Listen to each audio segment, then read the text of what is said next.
Hey, everybody. How y'all doing?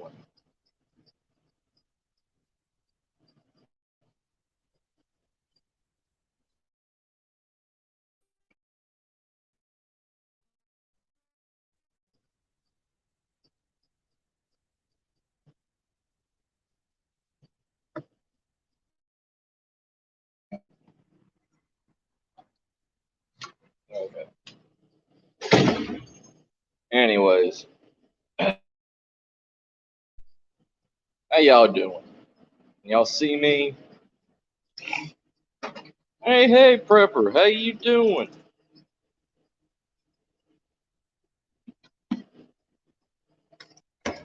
Anyways, so let's see how well this holds.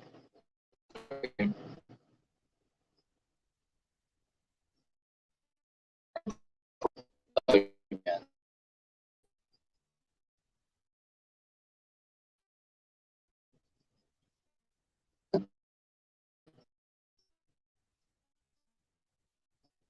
I'm probably doing it, Prepper.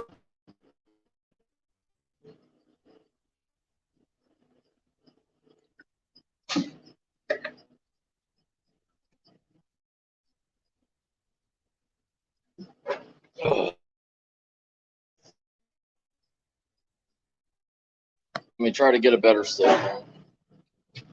Let me try to get a better.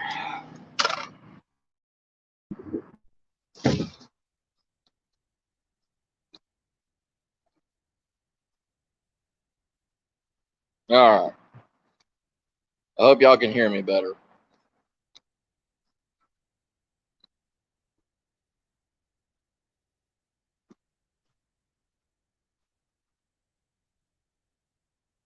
Has it changed at all?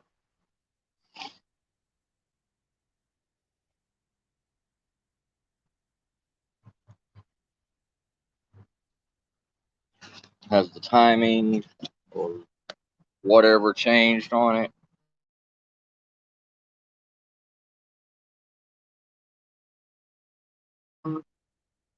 Sounds very good. Don't jinx it. Yeah, I know. So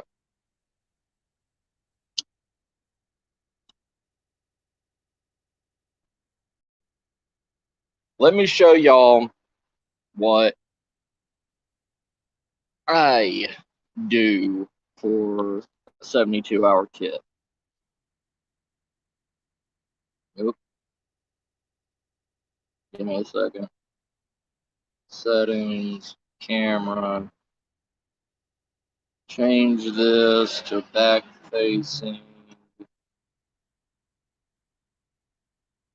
Done. All right.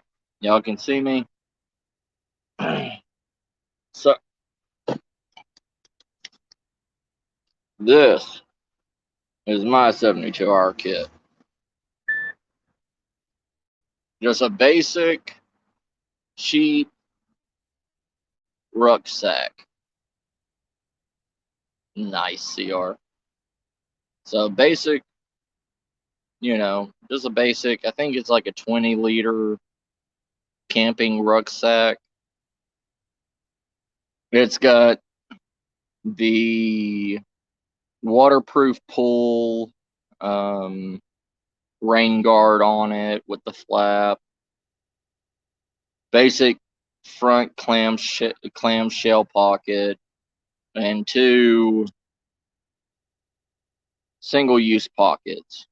This one's supposed to be a water bottle holder, and that one's supposed to be just a clamp. But I don't use it as a water bottle holder. My water bottle holder is this, the 64-ounce clean canteen with a sling. Hey, Mike, how you doing, brother?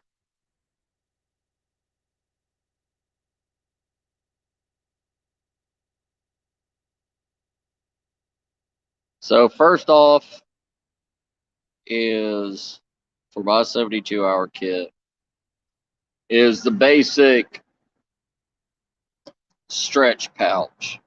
What I keep there is immediate need stuff, which is going to be 2 bandanas, 100% cloth, blue and red,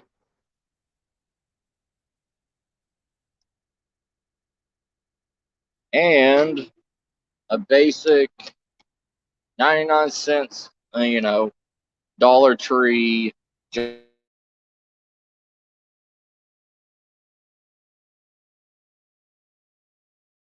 not a med kit, but, minor scrapes.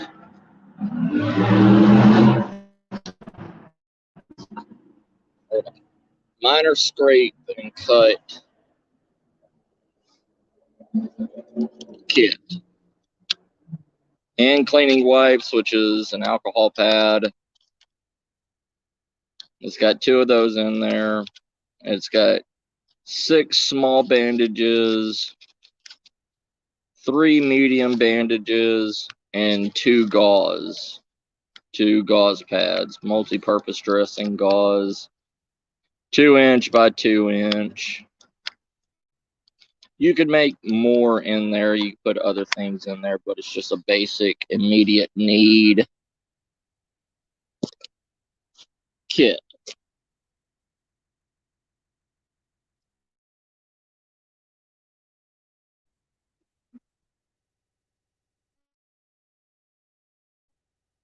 Nice, prepper. Oh, I understand, Mike. I understand.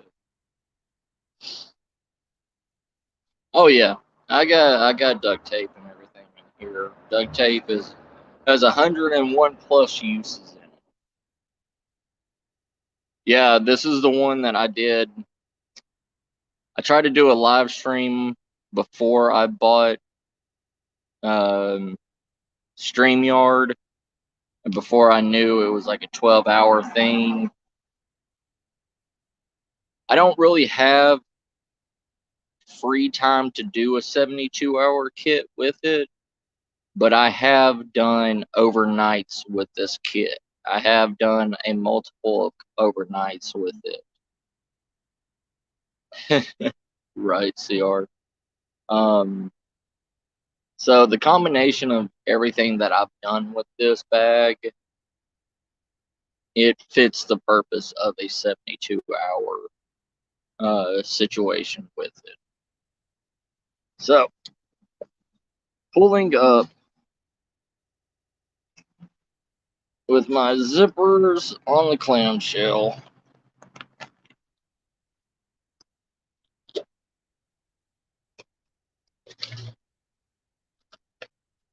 It's not a full clamshell, if you can see, but in it I have my Trout Line.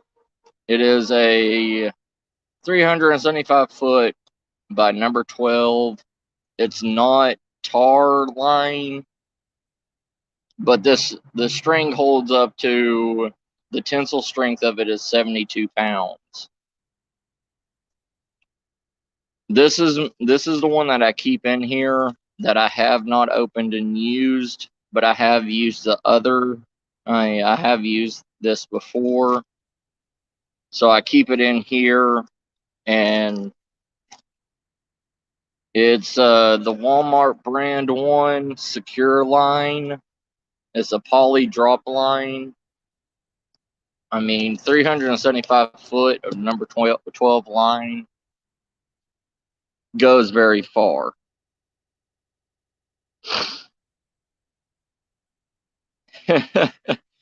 Louisiana swamp.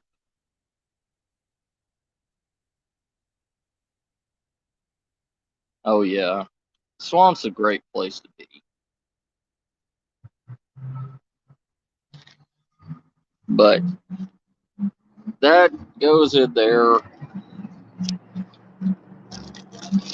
My next item is right here. It's a metal. I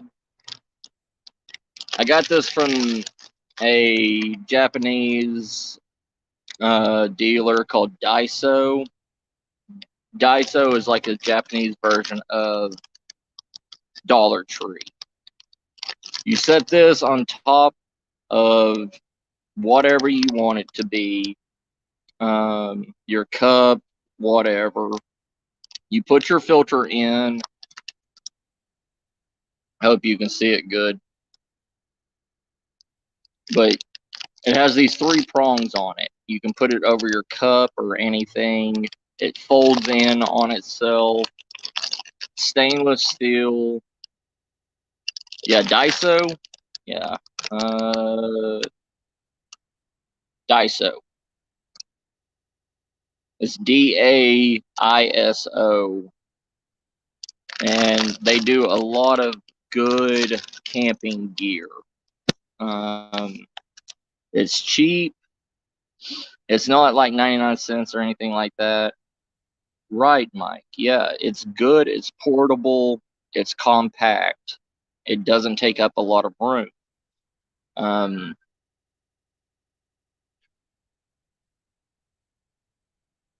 That's it there for my coffee. Second of,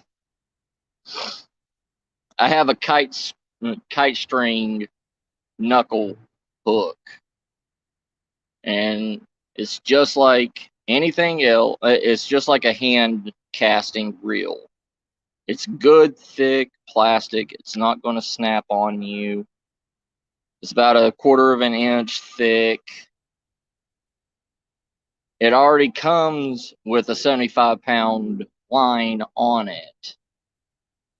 If I need this for an emergency fishing situation, I have it. Plus, I could also use this line for other reasons. I think this is like 200 feet of it when I bought it. It's good for a survival situation. The next item I have in here is my emergency waterproof fire kit. It's by UST. I don't need it to be submerged or anything. It came with a crack, and I got it at Walmart for like $3 because it had a crack in it.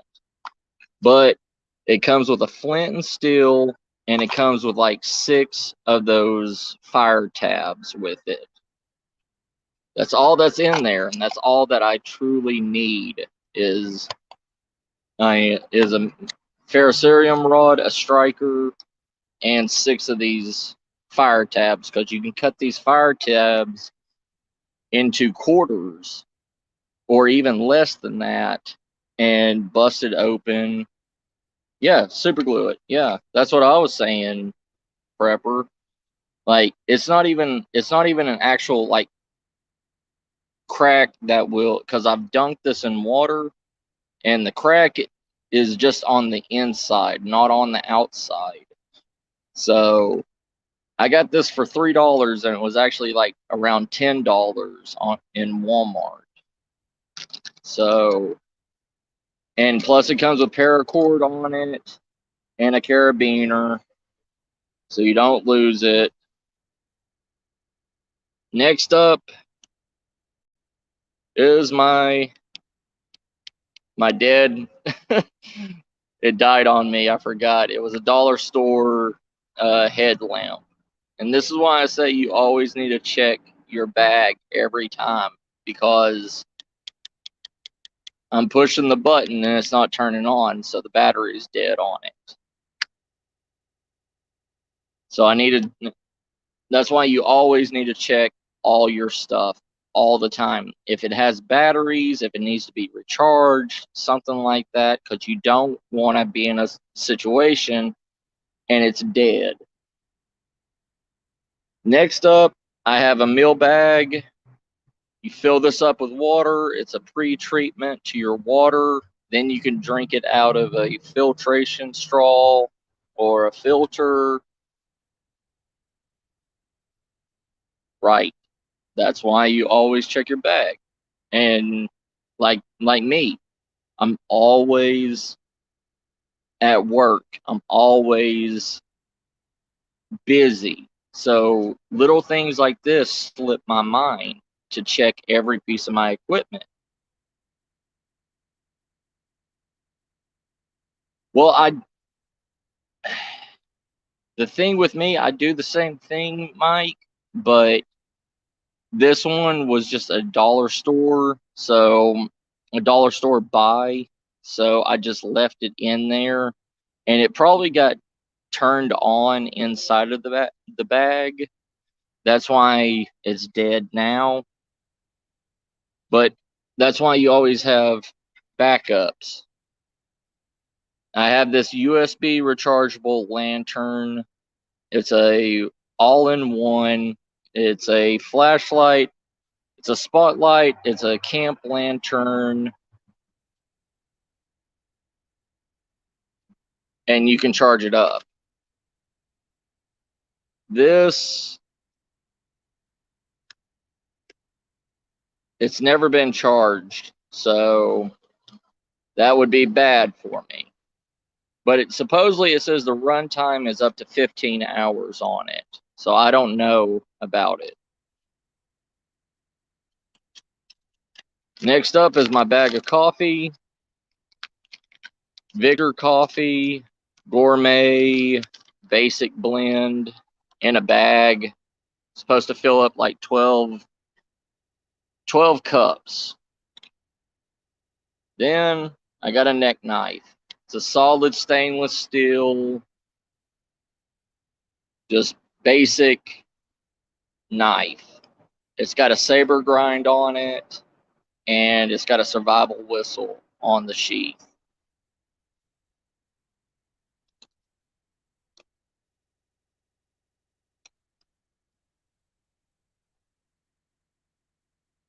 I also have my diamond steel, my diamond pick honing steel, and also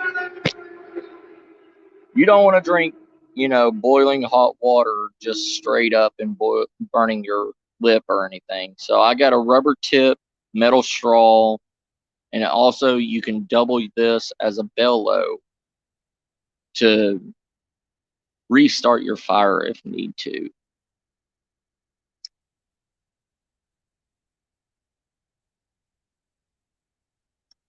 And I've got probably about 20 coffee filters in here, which could be used as tinder, can be used as toilet paper, can be used as multiple things.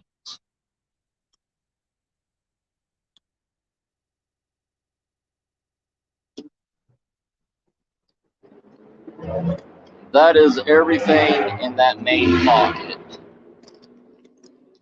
That's everything I have in the outside main pocket that I can grab and use. I'm not a person that puts all my stuff in separate bags and have to find a bag for a bag. I put everything that I need for immediate use together in one go. Yeah, it takes a little bit longer to realize what you need, but in this situation, it's okay. I mean, because all the major stuff that you're going to need in a go, all the major stuff that you're going to truly need is going to be right there.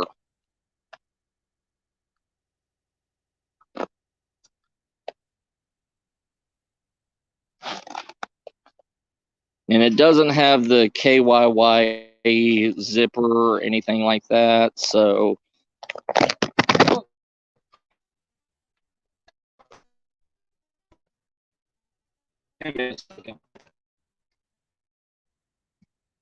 sorry about that. Oh, that's just my main pocket. My food and everything is going to be on the inside.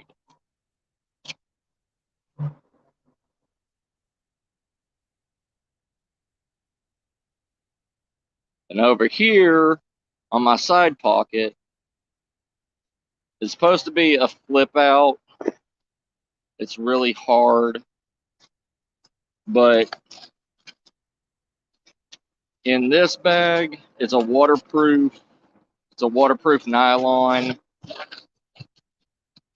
and I got 3 sticks of fat wood in here. So I always have a way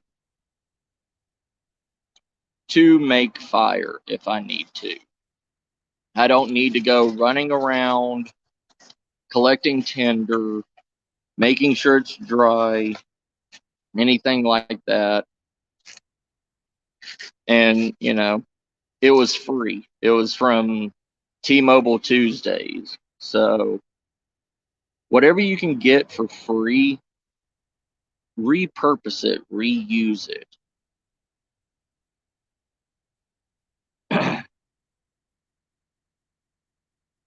Nice. I'm sorry, Carl. I didn't mean to throw you around, brother. Other than my knife that's always on my side, I have my duct tape. I have more duct tape. In here, I also have my sewing needle, and this is my processing knife. And this isn't a Mora. This is the $2 Walmart Filet knife. And as you can see, I've already been using this. Like, I've used this multiple times already. It's stainless steel Mora ripoff. It's the exact same thing, and it's got the rubber handled grip on it. And the good thing about this, it's just like a Mora. No rattle, nothing. You can hear the rattle with some Moras, but it won't fall out. But this, it doesn't have a rattle or anything to it. That's why I like this. And it was only $2 at Walmart.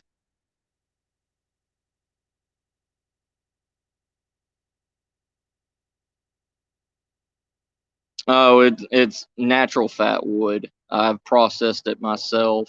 It doesn't have wax or anything on it, brother. Also, I got another cheap single LED flashlight. It works.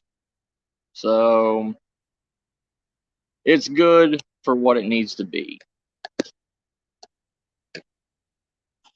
This is what I try to tell people, that you don't need to spend hundreds and hundreds of dollars. I also have my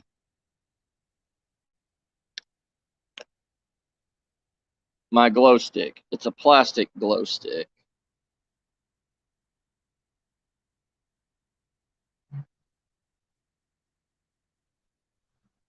I mean, you know what you can do with glow sticks. Yeah. Always have a spare to a spare.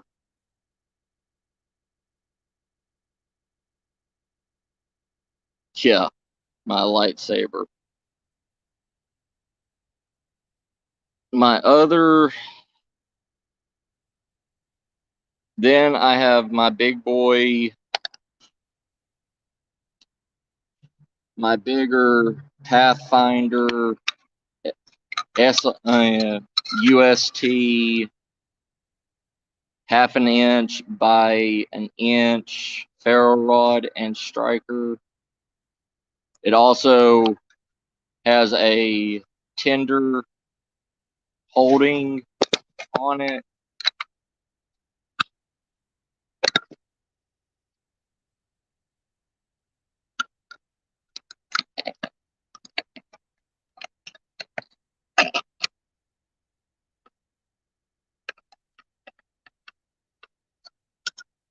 Uh,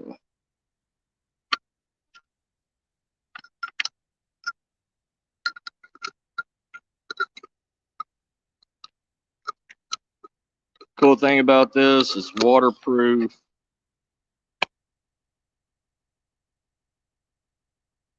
It's waterproof, it's floating. I mean, it will float. This will actually float.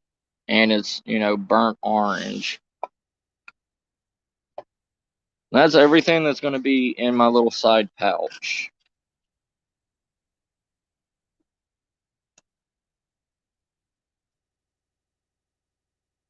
Mostly my cutting tools and my fire is going to be in the sides. Ugh.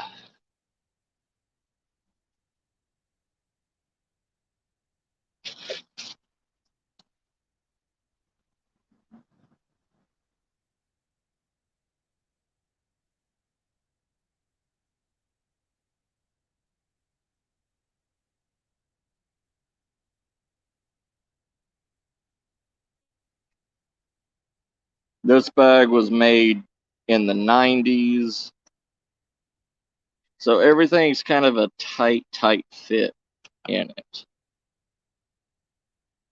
But it closed back up, keeps it dry, and here is, this right here is my belt pouch. My belt pouch necessities. I take these out first, put them on my belt. This has another ferro rod in it, and it also has a cheap Swiss Army knife that does the exact same thing as a Victorinox. That will go on my belt. My next one is my Leatherman Multi-Tool.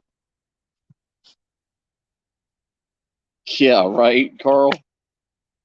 It's my Leatherman Multi-Tool for, y'all know what it does.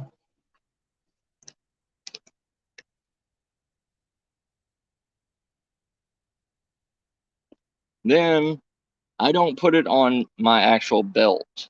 This is my belt kit. It's a belt, one of the nylon strap belts with a locking tooth holder on it, and I can put it around my waist. I can put it around my shoulder. I can put it around me like a bandolier, and I can attach everything to it that I need.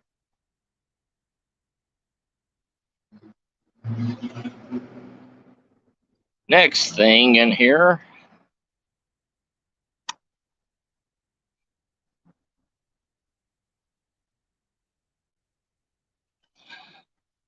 my next thing, y'all may think I'm crazy, but I have a rubber hot hands. Everybody else uses, you know, sticks and rocks and everything to grab hot metal off of a fire or to move whatever you need. This has rubberized grips on it. It can open up windows with ease. It can do whatever you need it to do. And you can see I've used this thing multiple times. So this thing works. And I got it from the Dollar Tree also for $1. Yeah, Mike, these things are amazing. And they fold into nothing.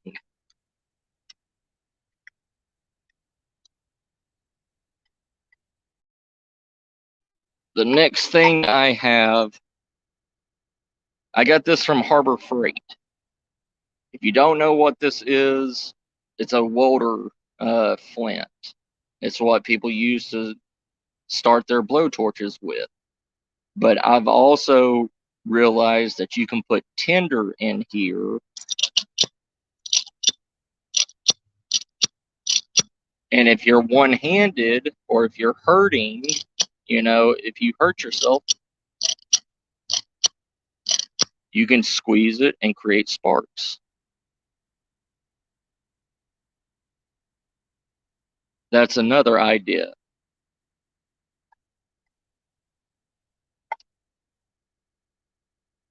What else do I got in here? What else do I got in here? So this broke on me, so you can't always trust these waterproof containers. But this was supposed to be a waterproof med kit also. It does the exact same purpose as the other med kit. It's just a minor scrape and bruise med kit.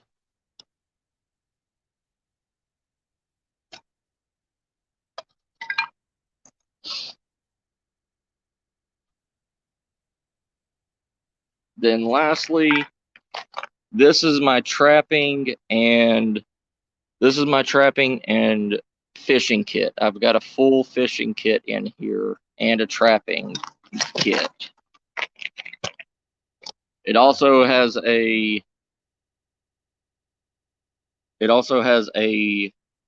necklace around it. Hey, Deanna sis, how you doing, my favorite little cryptid? It also can go around my neck. I can go wherever I need to go. Use this fishing kit for what I need. Collect my food and go back to my camp.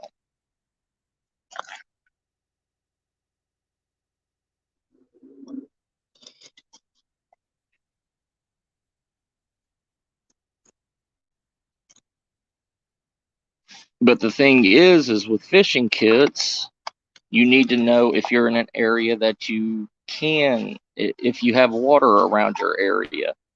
Most of us do have water around our areas that we can fish at. But there's a lot of people in desert-like areas, biomes, that don't have a fresh running stream or anything that they can fish out of, that they can get what they need out of.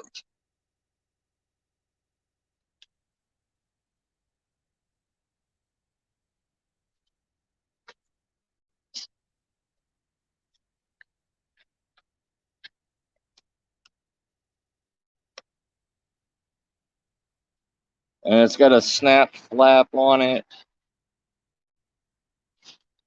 Then inside.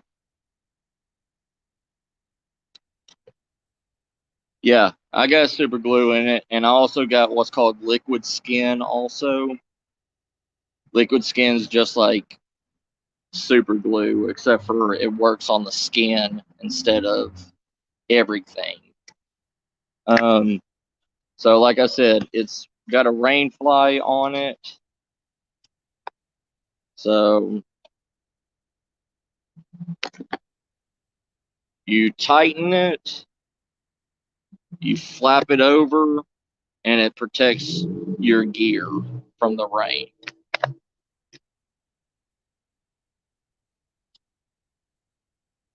Yeah, prepper. Yeah, or get a topographical map of your area.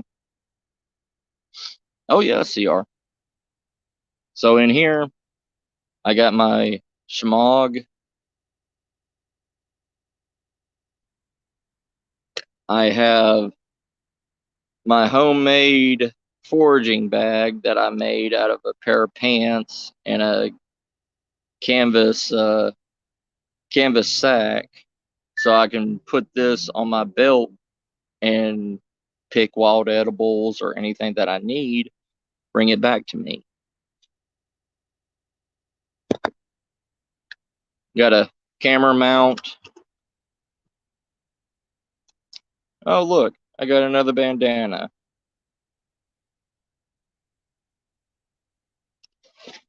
My cook kit. This is my cook kit. It's the Dave Canterbury Pathfinder canteen, 32-ounce wide mouth with a cooking pot in it, the lid. And I got this from my good friend at Jerry's Woodworking.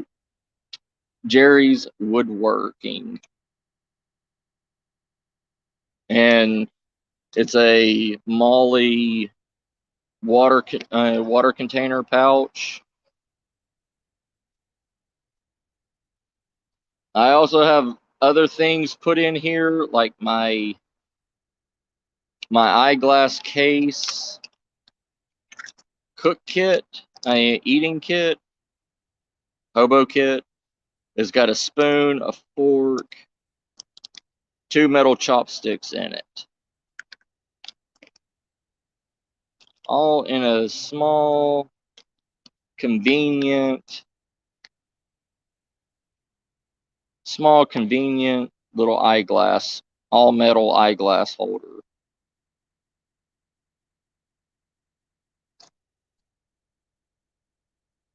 Oh yeah. Same here, Prepper, same here. I also have a filtration, so a bandana in here that I can put on top of the mouth of the canteen, filter out the water, and also putting it in here so this doesn't rumble around and it's more of a dampener inside of it. I also have a carabiner, a Husky carabiner, razor blade knife, just for a quick purpose if I need it.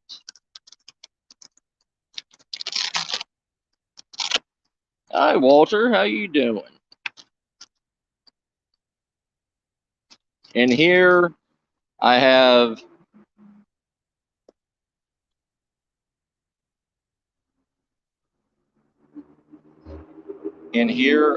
a Carpenter's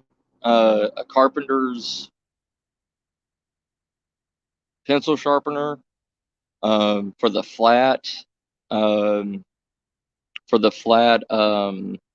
pencils, but this will stick any size up to, I believe it's 1.5 inch twig in here, so you can make wood chips out of.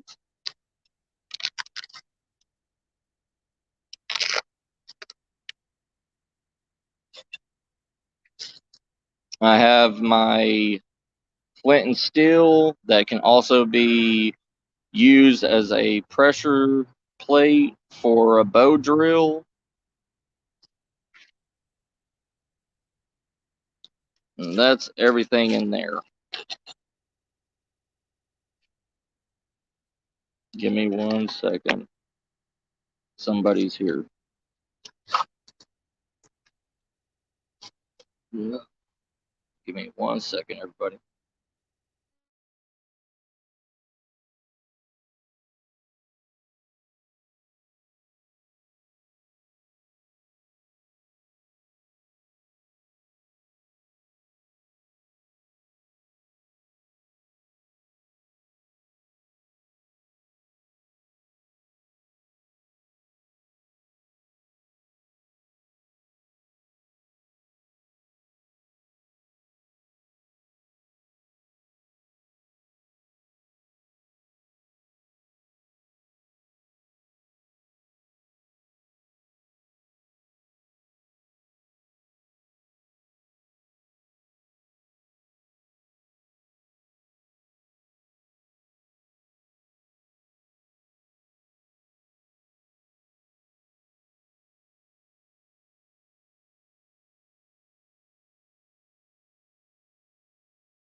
Alright, everybody, I'm back. Sorry. I had people coming in late at night for the night shift. But give me a few more minutes and everything, then I'll continue on showing. So I do have food in here. I don't carry water with me because I always carry 2 gallons of water in my car with me. This is the 72-hour bag that I keep in my car at all times. 72-hour bag is a get home bag, bug out bag, anything that is supposed to last you up to 3 days. I mean, but in my terms and my, hey, Nightmare Brother, how you doing?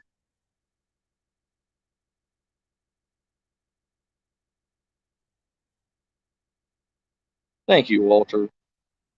You be careful driving, brother. But I've got a full cook kit in here. If I needed to, I could take this and it could be my inch bag, my semi-inch bag. If I couldn't make it to my house or anything and I needed just to bug out from the location that I'm at, it's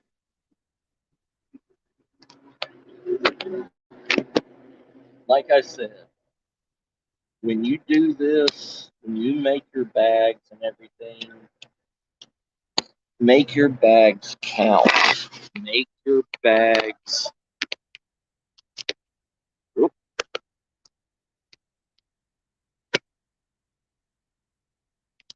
Make your bags.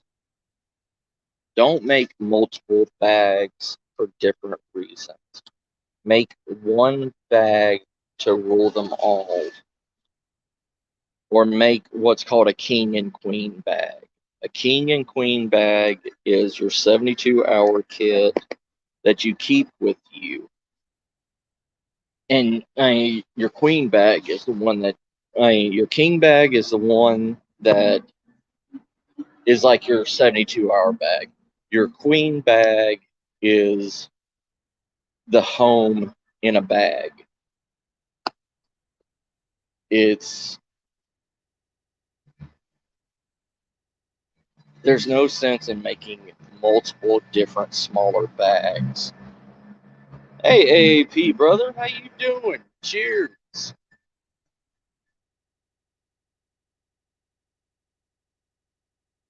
Because if you make multiple bags, you don't know which bags that you have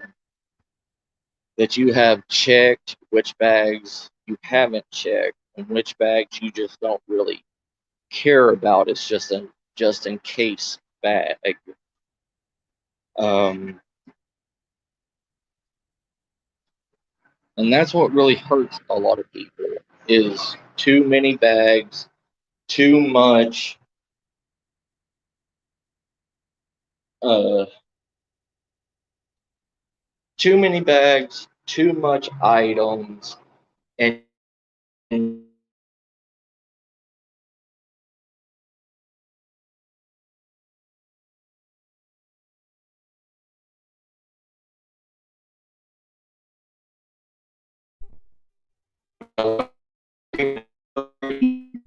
know this idea because you don't need extra weight put on you for circumstances that you may or may not need it.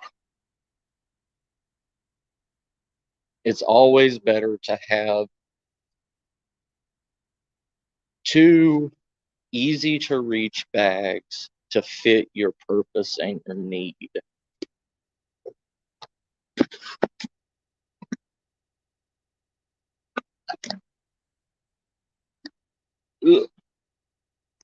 Because you want to see you want to see something that happens when you get too much items, when you have too much prepping gear. This happens when this happens when you have too much gear. Ready? This.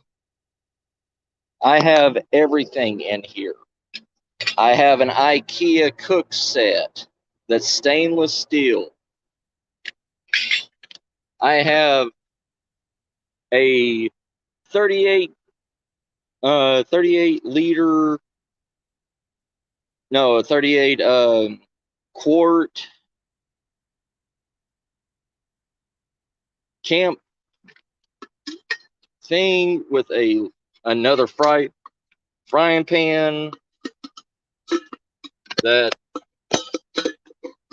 fits and makes a good lid for this. I have another stainless steel cooking pot. I have bags. I have my lucky raccoon tail.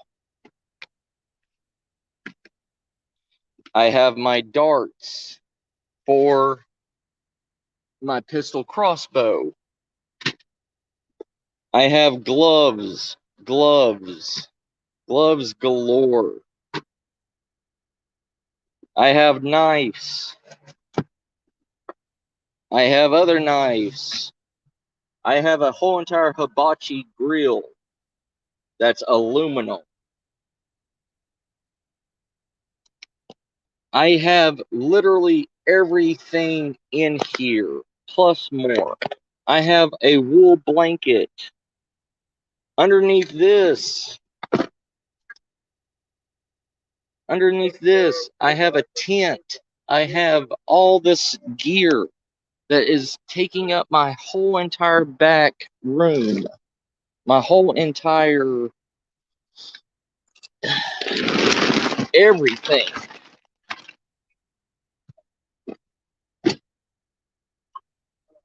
It gets to. I have a metal cup. A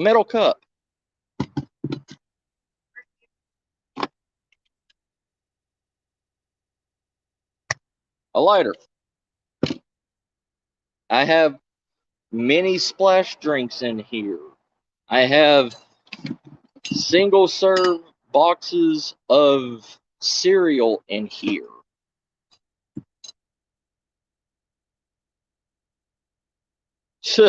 Have a giveaway. Yeah. I did one giveaway one time with survival Easter eggs, and they never got to anybody. I sent them to, 5 people that won, and nobody's received them.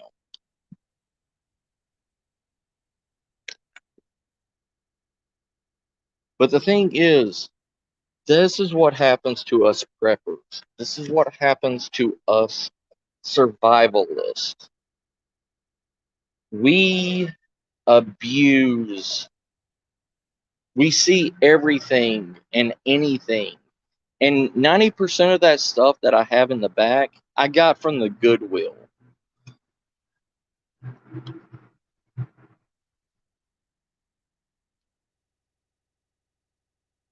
It's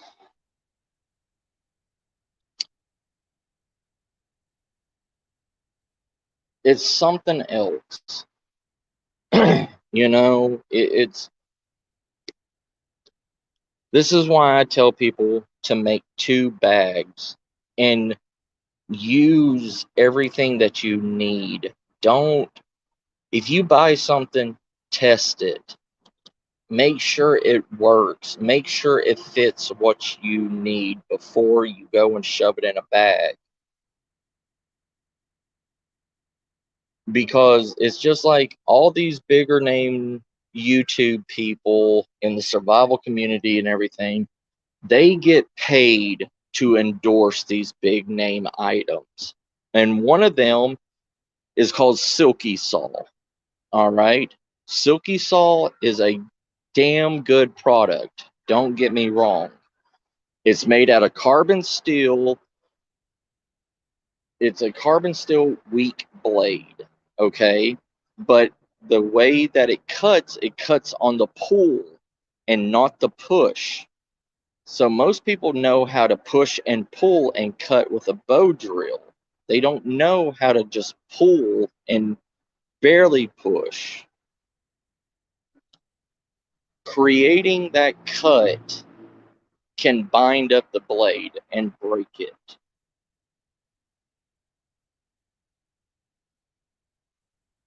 What's your philosophy? What's your philosophy, Sasquatch? That's that's why I made this channel. I want to hear everybody's difference.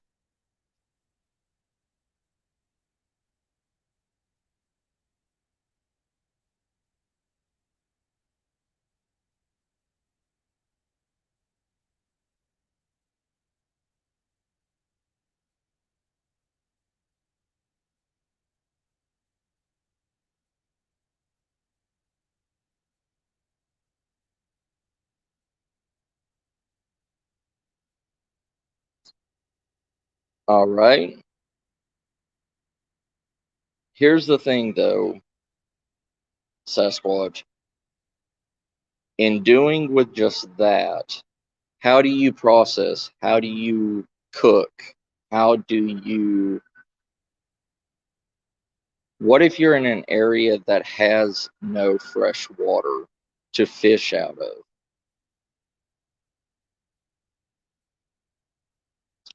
Yeah, AAP. Well, life straws are good for a for a small time use because a life straw will only filter out 100 gallons, where the Sawyer Mini will filter out 100,000 gallons of water.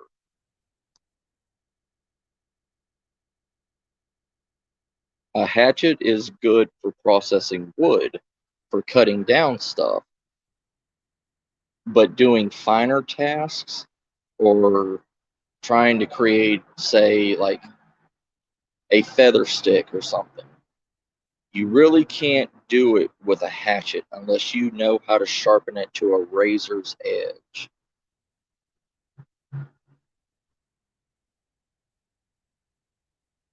See, that's good, Sasquatch. That's good. But not everybody's in that environment. You know what I mean? Some people are in the deserts of Arizona or New Mexico or in the Chihuahuan Desert of Texas, where there is no water, there is no fishing. You have to look at every biome that you would travel to, because every biome is going to be different.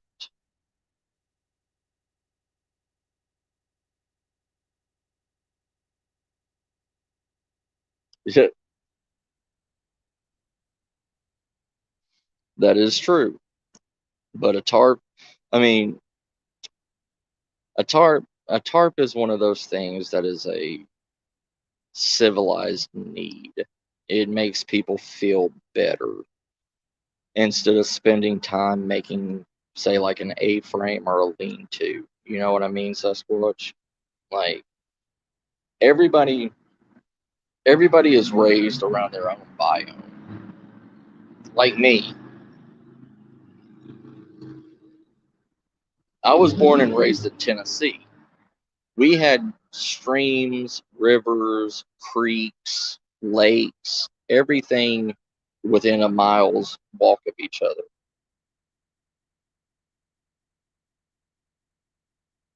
Oh yeah. And see, I'm not educated on a lot of stuff. Everything I had to learn in Texas, because I moved to Texas in the last 10 years. So my whole entire knowledge that I had of the South is gone.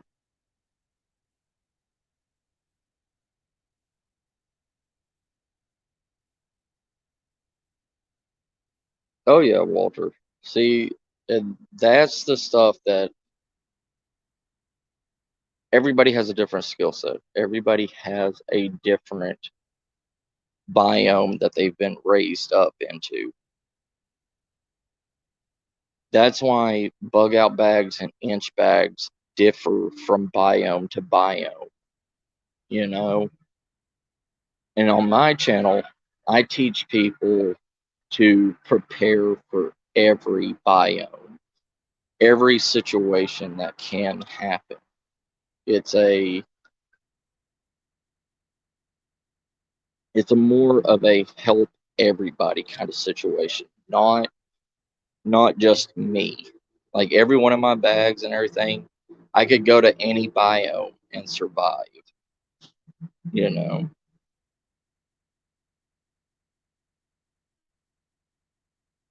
See, I was raised the same way, Sasquatch. I was raised to learn what natural materials I can use, what natural edibles are in the area around me that I can use. But there's some things, there's some places that are different.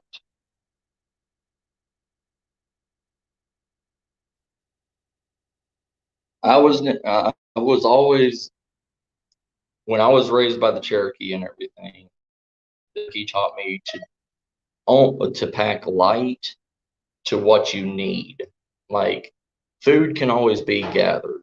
Food can always be gathered in any place that you're at, but you can't make fire in every situation. You can't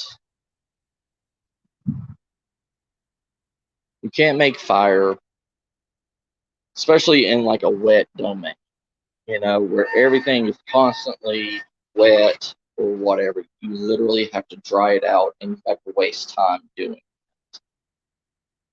If you collect tinder in a wet biome, you have to keep it close to your body core temperature, dry it out. And even by the time that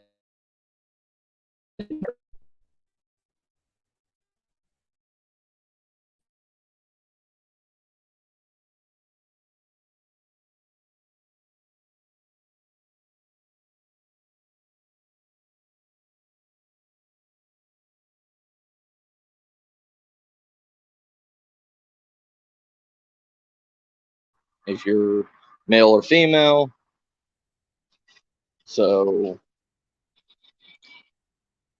I usually always start out with brother.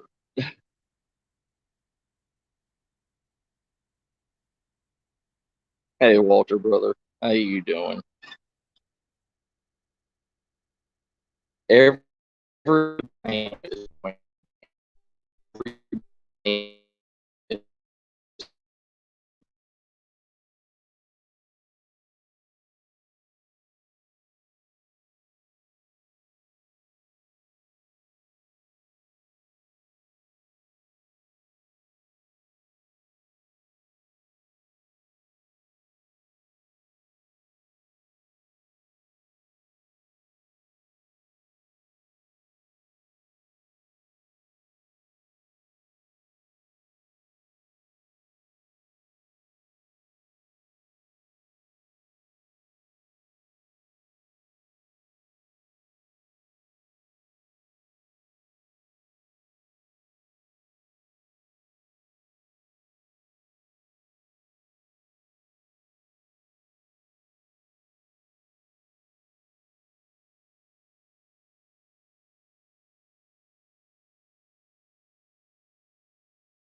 Okay, do you hear me now? Sorry. But the thing is always prepare the basic necessities, because the basic necessities is what's going to help you with survival. Um, awesome. Thank you, Nightmare.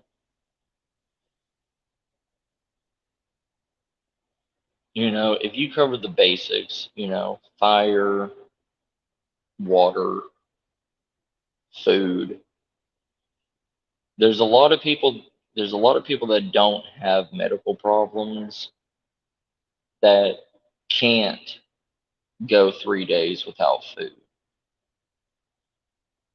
You know, like most diabetics. I mean, people, you know, there's diabetics called hypoglycemic diabetics that are constantly in a low blood sugar state. So they constantly have to have food. Um, so being in an area that you have to search for and forage and do a lot of bushcrafting, they can't do.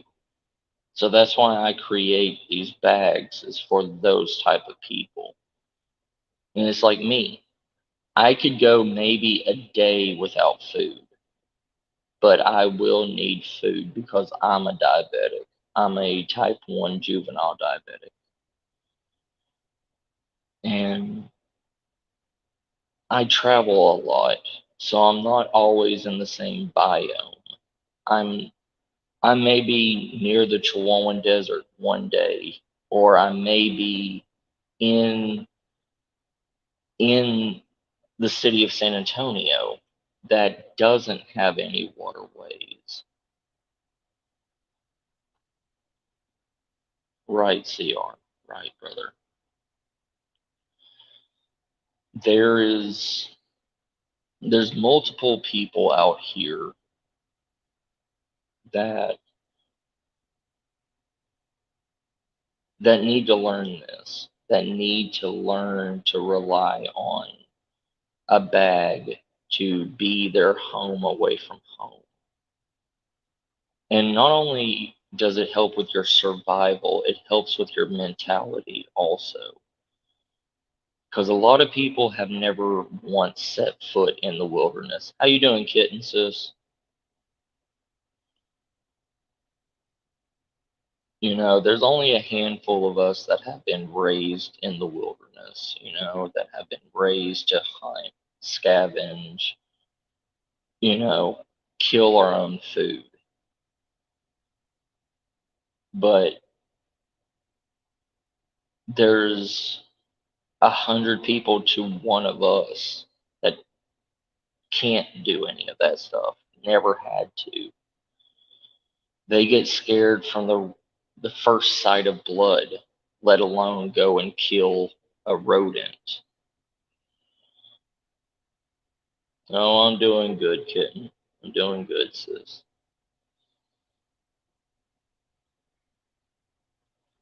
But that's why I try to make these bags as cheap as I can, because not everybody has an unlimited budget. And I also try to make it to where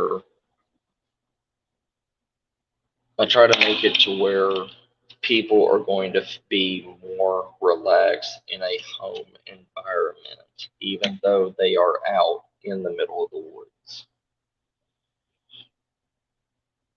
Like hammock systems. Hammock systems are so much easier and lighter to carry and set up than it is pitching around a 5 or 6 pound tent and having to put up a tent in the middle of nowhere at the right elevation without problems. Hey Vegas sis, how you doing? Hey Shelly sis, how you doing?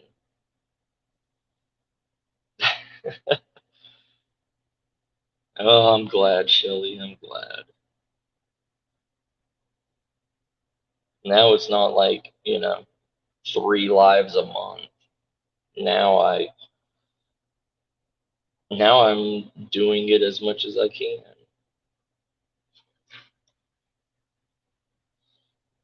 Right, Walter. You know, there's hundreds of us that can say that we can just go out in the middle of the woods with a knife and survive. But let's take a poll right now. If you think you can go out into the middle of the woods with just a knife on your side and knowledge and skills and survive, put a 1 in the chat.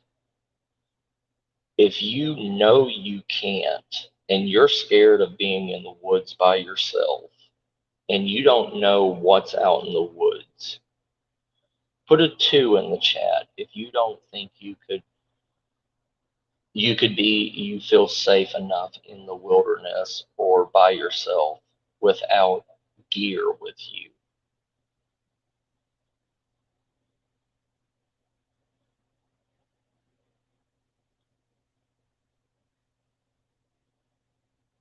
We're just gonna see how many to how many. This is not like a judgmental thing. This is honesty. This is truth.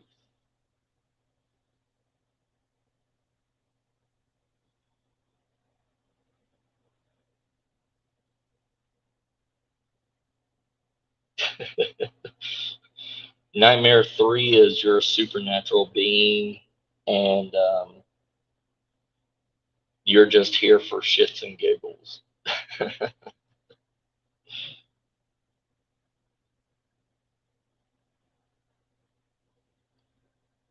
I mean, I want you to truly answer correctly. You know what I mean? I want you to be honest.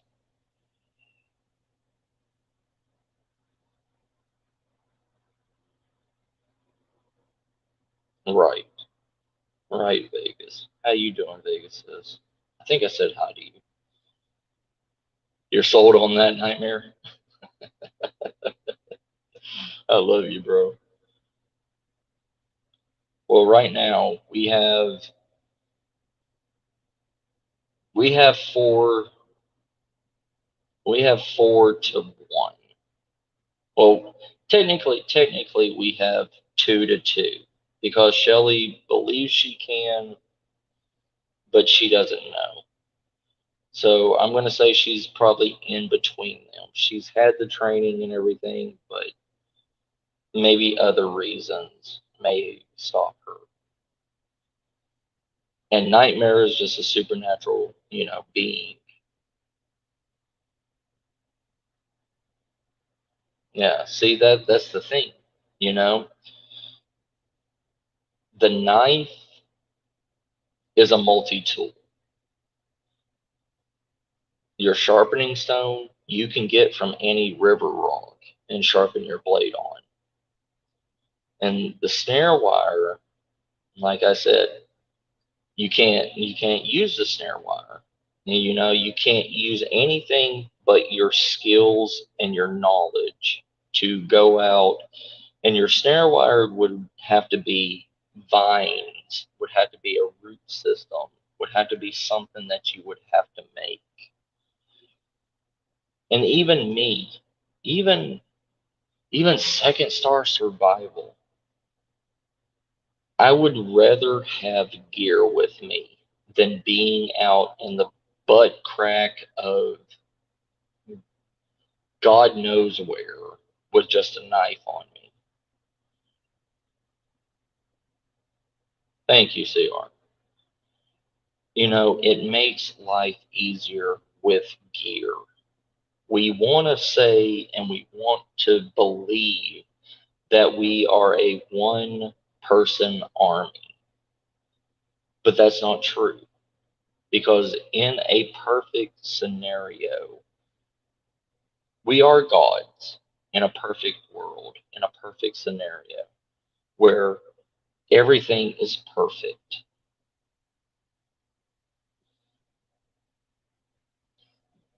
That's true, Walter. You can do that.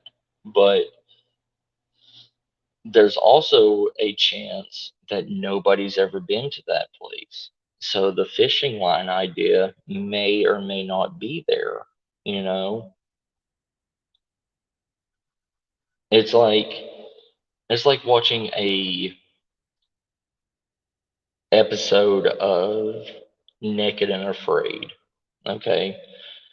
They get thrown on a specific island that has been combed over, and everything that has been put on that island has been taken away, you know? Yeah. But in the reality of everything, in the true reality of it all, gear is God. Gear is the savior of a life and death situation. It just is. I mean, the time, the effort, the skill alone to be able to make any of this stuff. It's all wonderful and put in a book, but to make it seem like a perfect fairy tale. But half of these people that write these survival manuals and all this stuff have never once been in a true survival situation. Even people like Bear Grylls and Les Stroud, they have a safety team at the ready to come and rescue them. They are not out there alone. Even though Les Stroud is filming and doing all this stuff on his own, he still has a backup team to come and rescue his ass. Because that should tell you that any situation when you're by yourself and you don't have the gear that you need, you can die.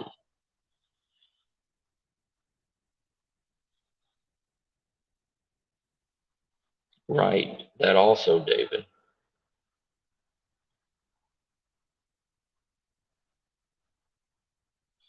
I mean, we never know how long a survival situation is, Walter. I mean, that's another thing. We don't know. We don't know if a survival situation is going to happen today, tomorrow, 10 years from now. And we don't know how long it's going to be. It could be it could be a month. It could be 3 years. It could be for the remainder of humanity. We just don't know it. And that's something that I cannot answer. And that's something that nobody can answer. It's that's why we prepare. That's why we do everything that we need to do. I mean, you could be trapped in a blizzard on the side of a mountain. No running car, no nothing.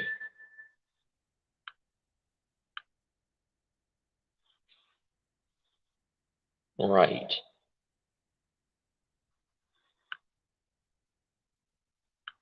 It's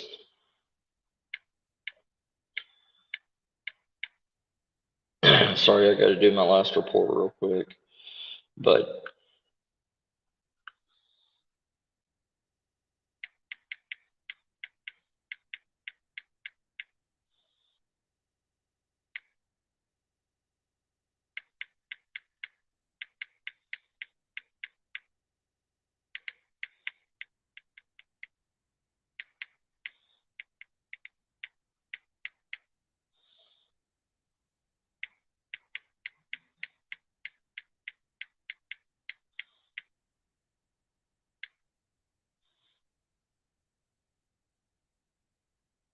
sorry, give me a second.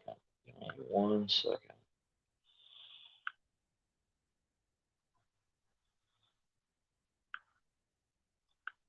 But also in any kind of situation, You have to look at your mental mindset also. You have to look at nobody's coming to rescue you. You have to look at I am my own savior. Right, Walter, and that's what it's supposed to do, brother. That's how it is. Gear is always changing, you know. Gear is always needed. But there's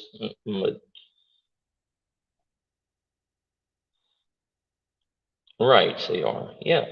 I mean, everything goes hand in hand. You can't do one thing without the other. You can't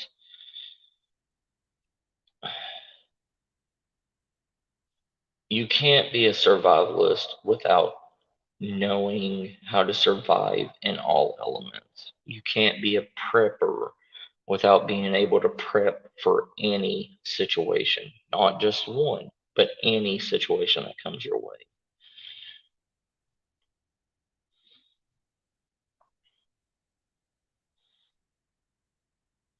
Right, Shelley?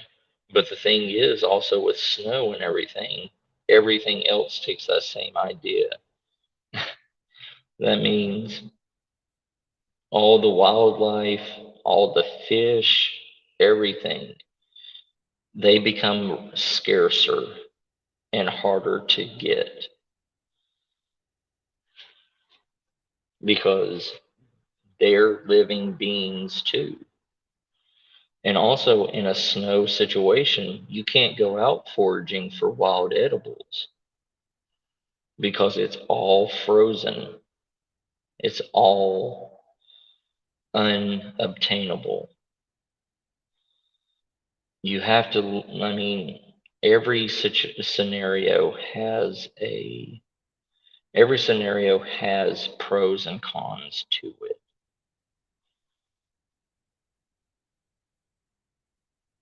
I mean, you can ask any Inuit that's been living in Alaska for their whole life.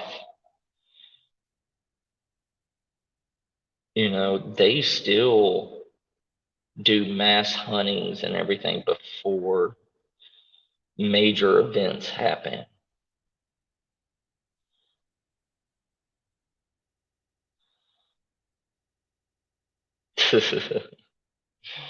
That's great, Shelley. But that's what this is about. That's what these talks are about, is to bring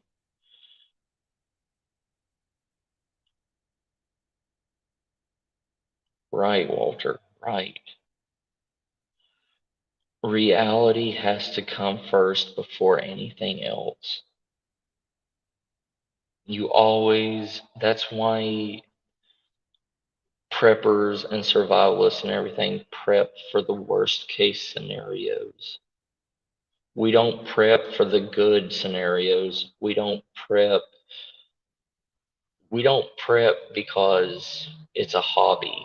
We don't learn survival skills because I want to go and impress my friends at camping. We learn it for the bad times. We learn it and we stalk and we do everything for that one scenario that we cannot control.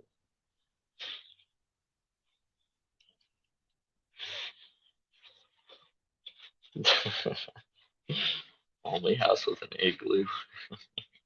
That's great.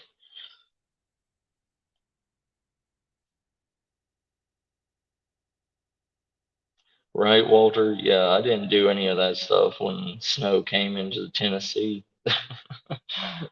I had to sit out and just bundle in layers.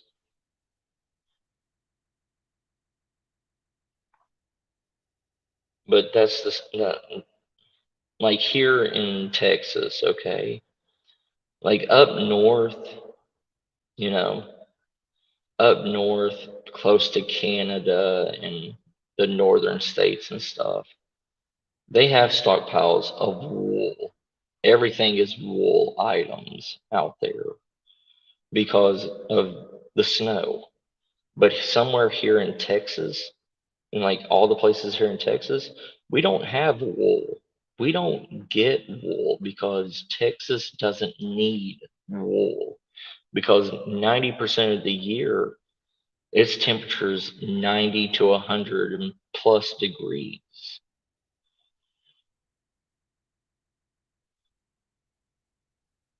Oh yeah, Shelly. Yeah.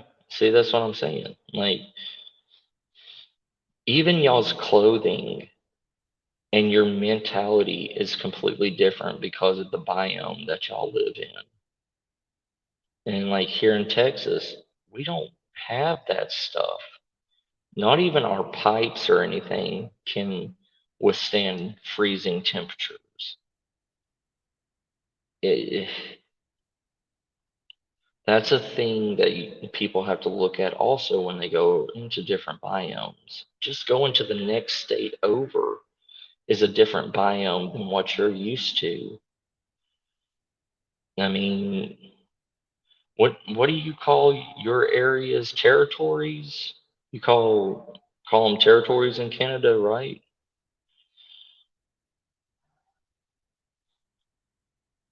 Or am I thinking of something else?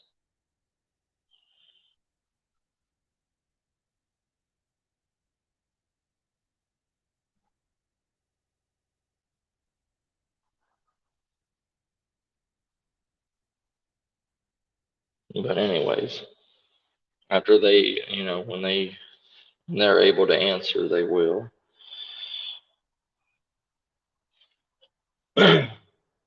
But I mean, just like in the Dixie South, okay? Tennessee, Georgia, like the northern parts of Georgia, the northern parts of Alabama and stuff, we all get rain and snow and everything. But going down to somewhere like Florida, it's a whole entire different biome. It's hot. It's like Texas. Yeah, provinces. Yeah, province, provinces. I can't say that word. I can't say it.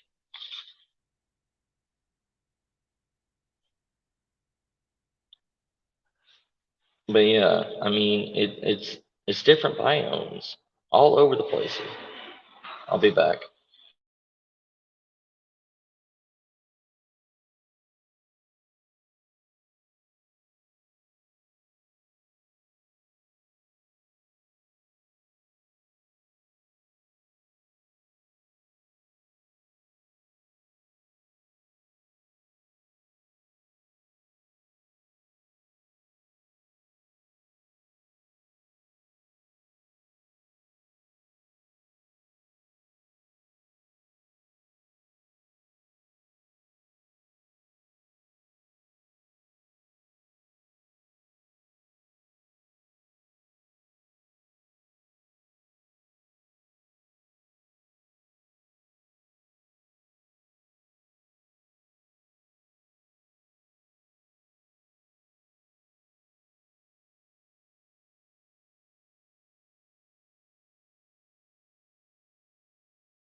Hey, Jared, brother, thank you. Sorry. Yeah.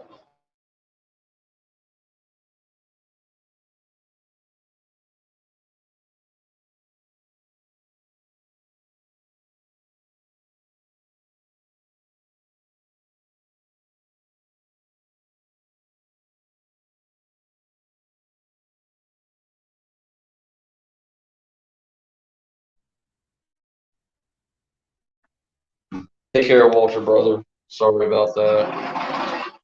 Love you, Jared, brother. Sorry I missed you, man. Sorry.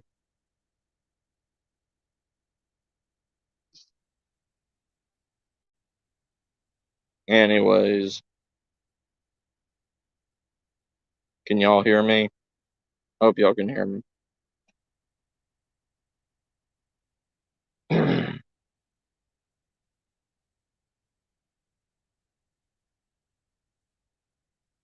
Hey, Connor, brother.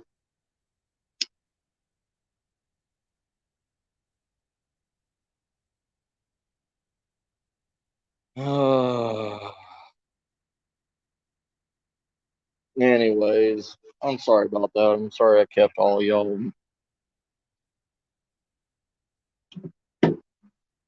But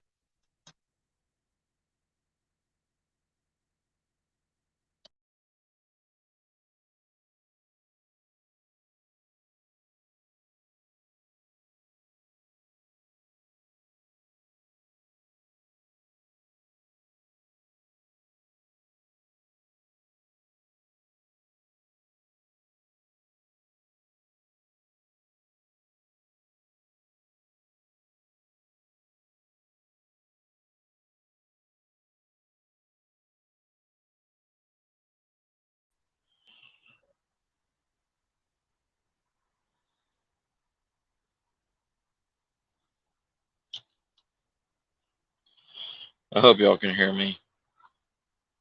Okay. Awesome. Awesome. Hey, David. Hey, Nightmare. Sorry about that, guys.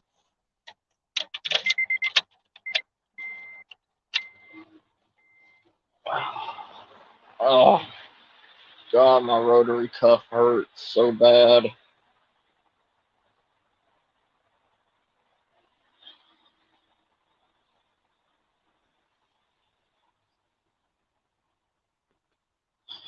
So, yeah. You know, I hate harping about bags. I hate harping about prepping. I hate harping on what we should do.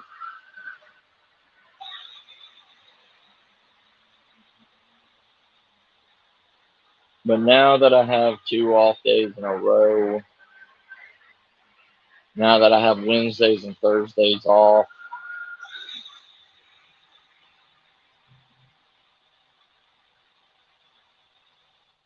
I'm going to start doing videos.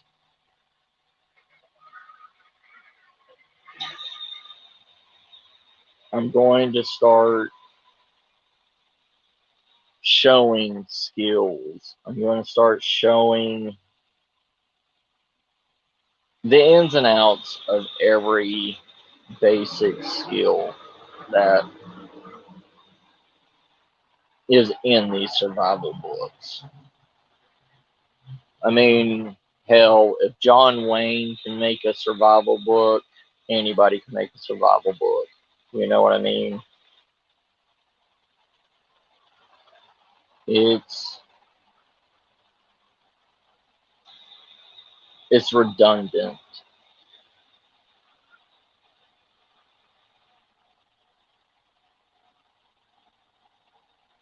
There's too much new gear out there.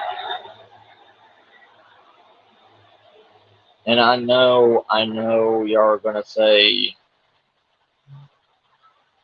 well, Matt, if we if we go to just using gear to make our life better and everything, what's the point in having survival at all?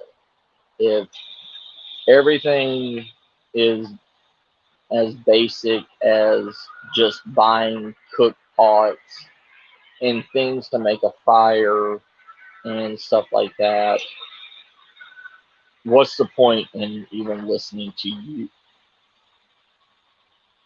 That's a good question. You don't have to listen to me. I'm not a master of all trades.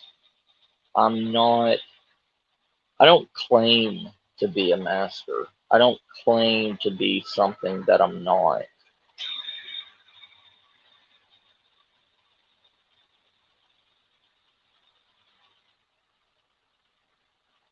I am here to help the basic man and woman. I am here to help people prepare in the cheapest, most efficient way possible.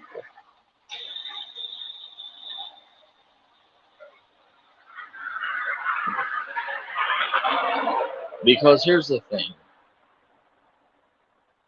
If you spend all your money on name brand shit,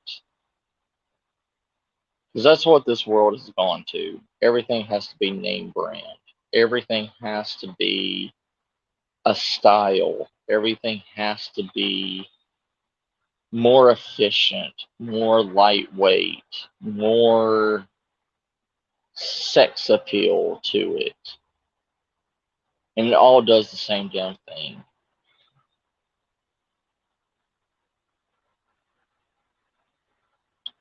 It doesn't matter if it's a $120 pair of Nikes or a 20 pair of New Balance. They still do the same purpose. One may wear out quicker than the other, which most likely is going to be the $120 pair of Nikes, because they're there for an image. They're not there for use.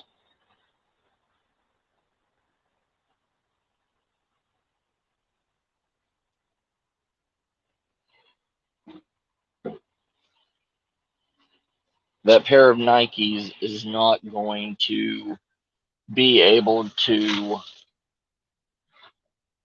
walk in the woods, and it's not going to be able to be used for anything else than what its sole purpose is created for.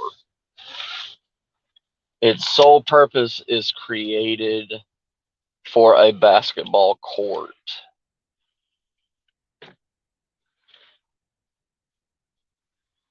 And that's the same thing with anything else. You can buy something that is made out of titanium steel. But here's the thing. Titanium steel does not burn, does not heat up evenly. It heats up in weird areas. You can have two titanium frying pans that you just paid $100 and something for, and your meat is going to be raw in one place and cooked in another place. It's going to be heated up, but it's not going to be cooked. But you can get a aluminum mess tin from World War II or the Vietnam War, and it's going to heat and cook your food perfectly, because it was made for a sole purpose.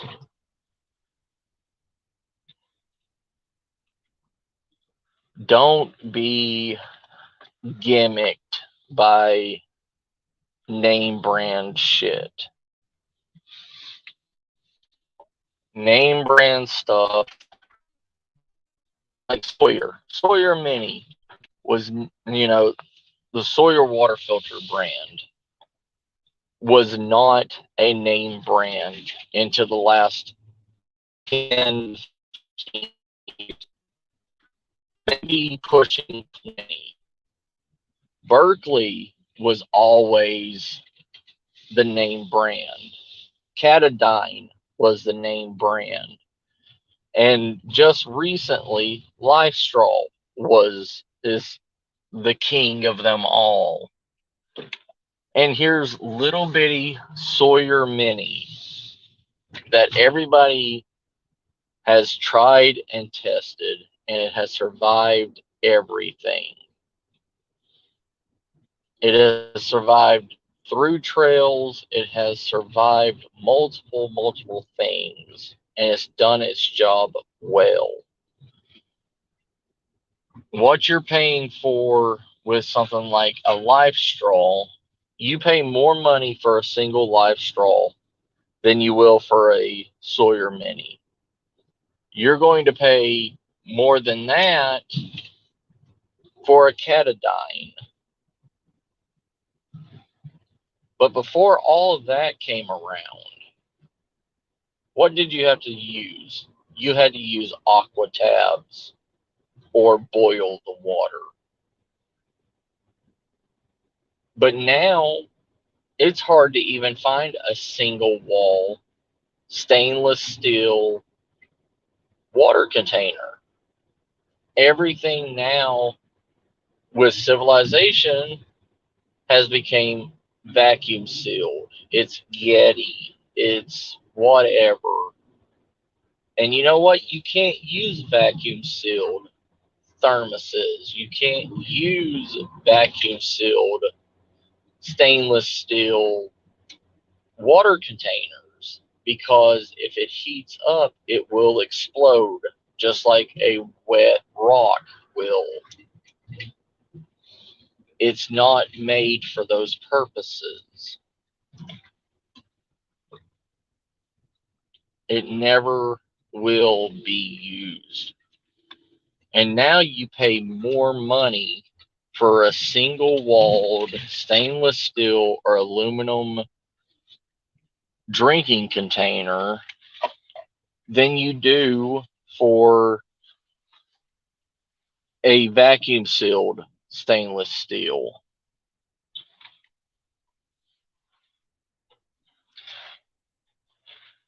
It's mind blowing. I don't understand. I don't understand it. And the easiest place that you're going to get any of that that stuff is from your local Army, Navy surplus stores. Because that's why they were created. They were created for the Army, just put into a civilian use. And to tell you the truth, the only people that's really going to be able to get a lot of good, usable military surplus is people across the water, people in European countries. Here in America, it's hard to get anything because we are glamorized. I went into an Army Navy store a couple months ago, and I could not find anything. And the regular just GI canteen and the GI cup is almost $14 to $20, and it doesn't come together. You have to buy everything individually for $20 a piece. It's getting to a point where everything is money because of so many people, so many TV shows that has glamorized the usage of all this stuff. That it's, you know, you used to be able to go to an Army Navy surplus and be able to get the canteen, the GI canteen cup, the GI canteen, the GI cook stove that goes onto the canteen cup, and also the canteen holding pouch for like $15 for the whole set, not individually. Welcome back, CR, brother. it's mind-blowing how much things have changed over the last 20 years, because so many people, so many preppers, so many survivalists are putting a value on it because of the rarity of it. And you get these gigantic,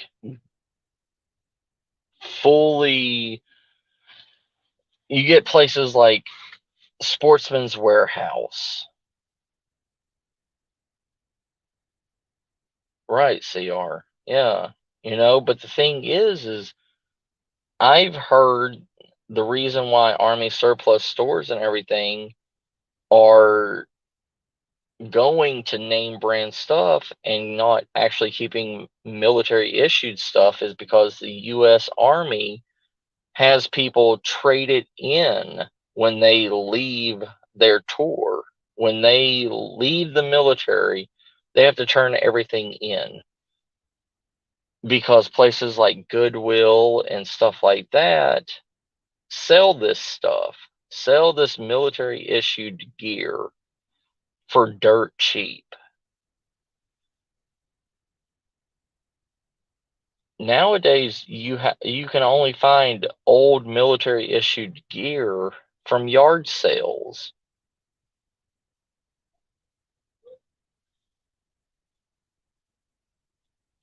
Like, even one of my good friends that was in the military and everything, I told him I would buy his rucksack and his butt pack and everything from him. And he said, I don't have that anymore. And I was like, where is it? And he said, I had to trade it in when I left the service, and they gave me money for it.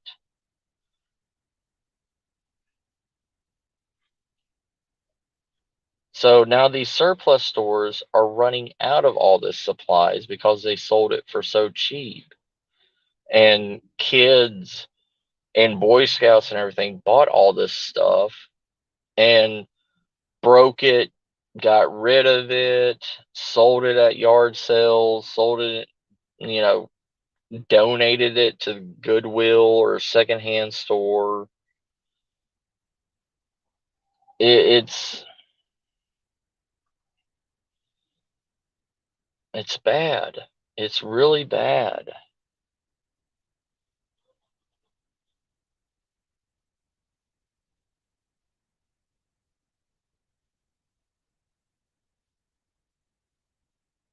All right, everybody. I'll be right back. I'm going to go get my coffee.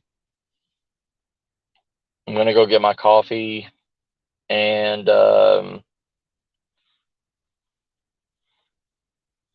coffee and a pack of smokes. Well, you know what? I'll take y'all with me. I will take y'all with me. Just got to be quick about it, because I'm on like 20%. So let's do this and hurry. Gotta go get my free coffee for the day.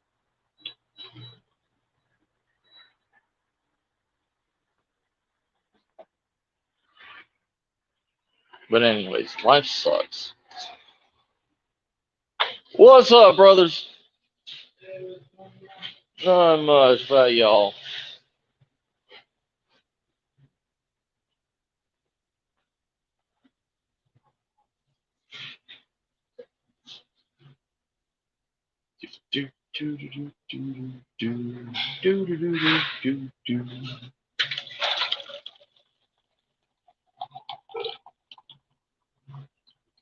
Coffee.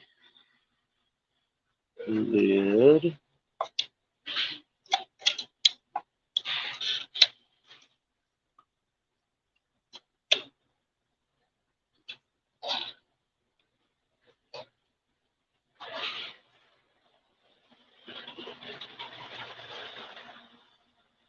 Anyways.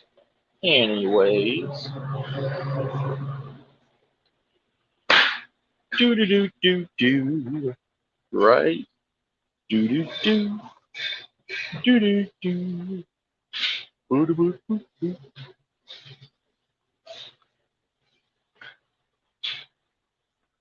What's up, brother? Why? Bullshit? Far exceeds bullshit. I've dealt with bullshit this plate on a genuine amazing fuck over there. My whole shit before me just doesn't do shit. I come in, I know shit, they fuck me over. Second I walk in, homeboy over there is standing here while my other guy was closing in the business. He's performing good stuff. Yeah. Shit. He tries to tell me, oh, you can just close this one down and sound it out. I'm like, I'm not fucking closing that door. I'm not. Yeah. I ain't doing that. So I walk away. But from up the floor, I pretty much say, well, I'm restocking my stuff and I can do it. That's not my job that night. Right. I'm not fully restocked. I'm fully restocked and everything. Next thing I know, I turn around, my customer was sitting here for 8 minutes while he's closing on his register and I'd be pissed at me. I'm pissed, man. That's fun. Yeah. I have security guards that do that shit. I'm just ready to walk. I'm so tempted to smoke out right now. Before you do, I need to get a pack of Lucky Strike Menthol 100s. Yeah, those right there. But I understand, brother. I don't know if I talked to you the last time, but I found out my car was sold. Oh, that's nice. With no title. That's. Then Monday or technically Tuesday, for everyone else, yeah. I had to call the cops 30 minutes to my shit. What? They get a bitch arrested for stealing my shit and told me to go fuck myself after giving me the option to give it back without me calling the cops. This is fucking stupid, bro. I know, brother. You take care, bro. Mm-hmm. Sorry, bro. Have a good one, man.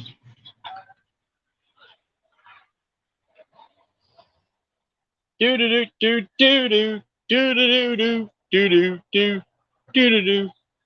Anyways.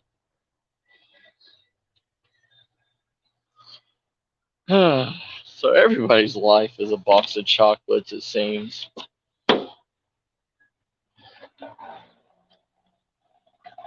That's how the cookie crumbles.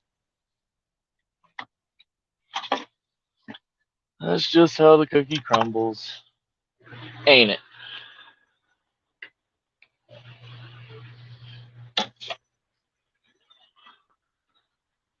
You wonderful, lovely Chips Ahoy delights. Oh, God, I'm old.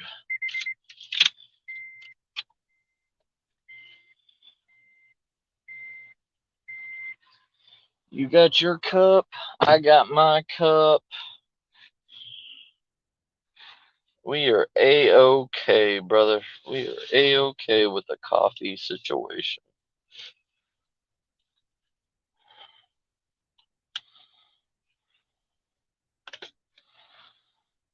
Let me just put I got my banana strawberry coconut coffee. Strawberry banana coconut.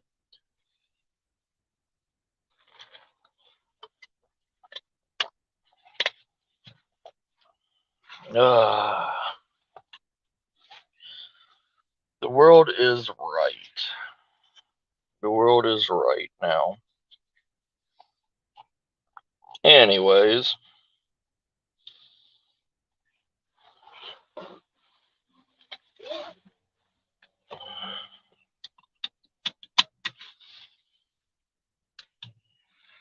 I'll do this. I'm gonna do this stream for like another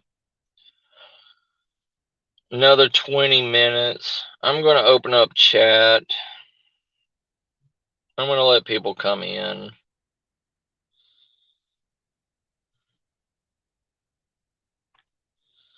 Because I'm tired of hearing my own ramblings.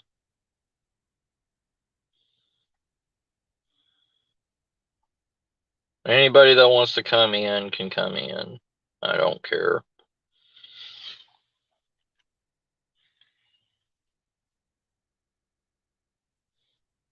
It's just, I don't know.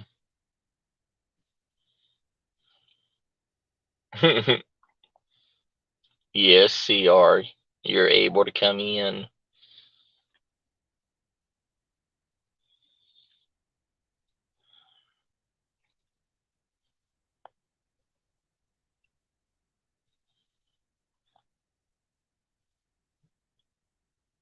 You know, is it just me, or am I the only one that's not truly scared of what's going on in the world right now?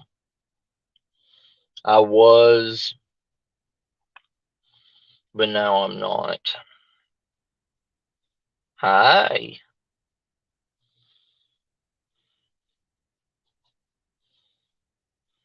Hi, Carl. Thank you for coming in, brother. Thank you for coming back in. But I don't know. I don't really care about what's going on in the world right now. That may seem selfish. That may seem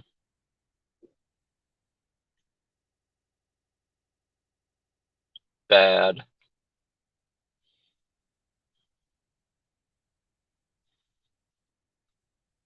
But in reality, I'm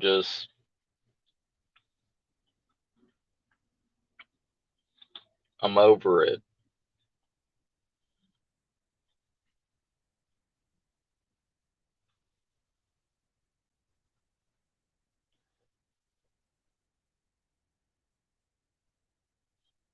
I'm over the mental and the propaganda slammed in my face every day.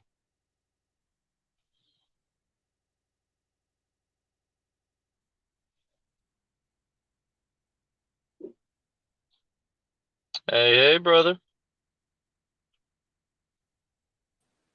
Oh, okay, there we go. I was just like, I forgot. Yeah, I was gonna say, you're muted. No, that's because I had to pause the stream. Ah, I gotcha.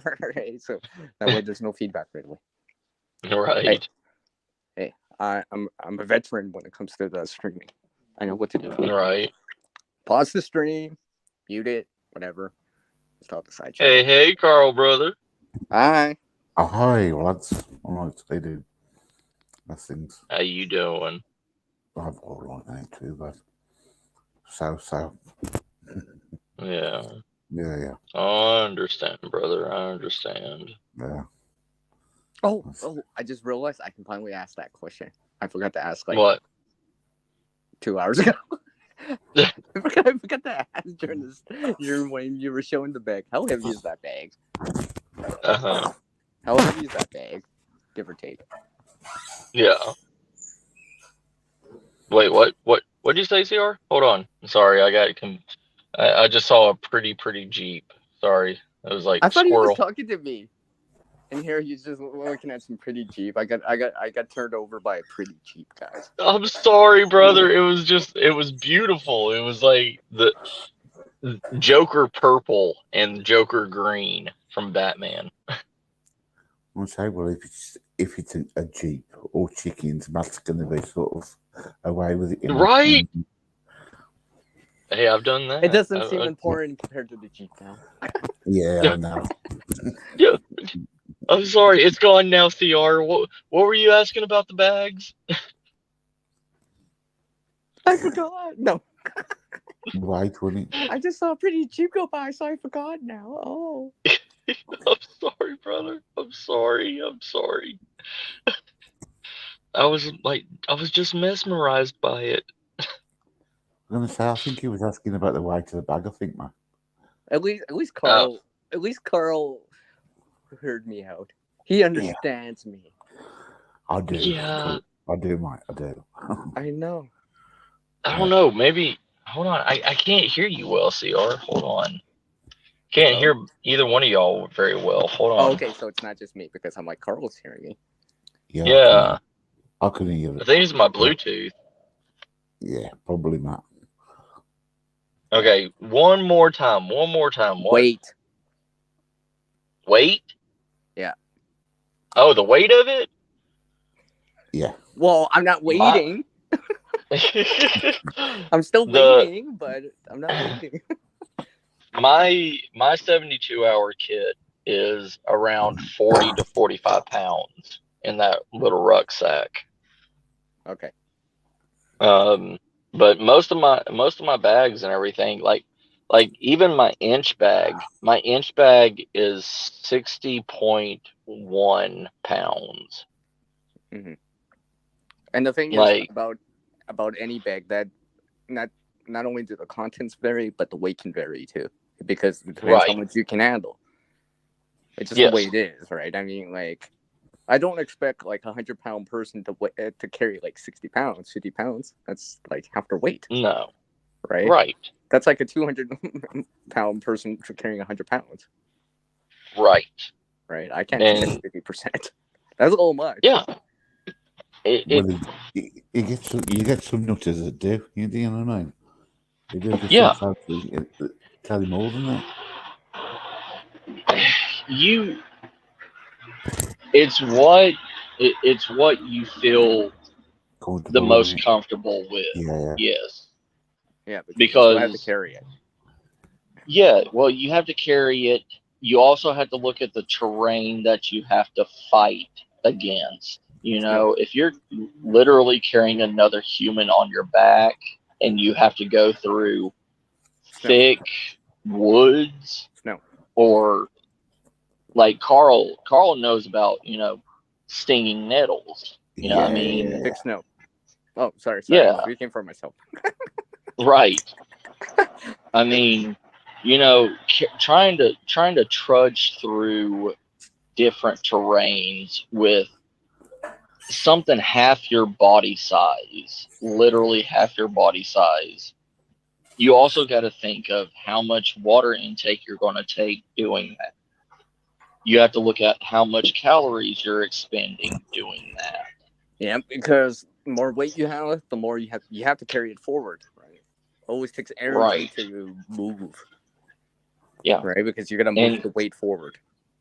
Yeah. And you also have to take into the accountability of the strength of the backpack. I'm not talking about the holding strength. I'm talking about well, like the arm straps. Yeah. The sewing on that. You have to look at the chest strap. You have to look at the waist strap on it. All that stuff is just held together by sewing. Well, see, the second starting, Carl. This is why, even with a cheap bag, let's say, okay, a less expensive bag. Let me say it like that. Yeah. Less expensive bag, mass produced. Right. You can take the time if that's all you can get for whatever reason. You can't get a higher end bag that's built better, more stitching, triple stitch, whatever. Right. You can add the stitching in. I've done that before. I've added more stitching in to certain places. It's not that hard. Well, here's the thing. I've had cheap bags that I've got from stores. From stores, like $5 or $10 backpacks when I was going into college and everything. And I literally had the whole entire backing of it rip off from the weight of the books, but the shoulder straps and the back part of it lasted, and I've had. That reminds me that I didn't want to say you got ripped off, but I'm just kidding. That just came to mind. Sorry. Well, yeah, I mean, but technically, it did get ripped off, But I've also had, literally. I mean, literally. yeah, but I've also had mountain climbing bags that are supposed to hold up to like 300 pounds, and I've had those on my back, and the first thing that went was this chest strap. Then the second thing that went was the waist strap. And then one of the shoulder straps popped off, but the bag still held. I mean, I had an old army one, and the corner went on it because it started to rot. I think it was when it was stored. I think. Okay, Carl, second start. We all got to say hi to Jamie here. Jamie's in. Hi, Jamie. Jamie, how you doing?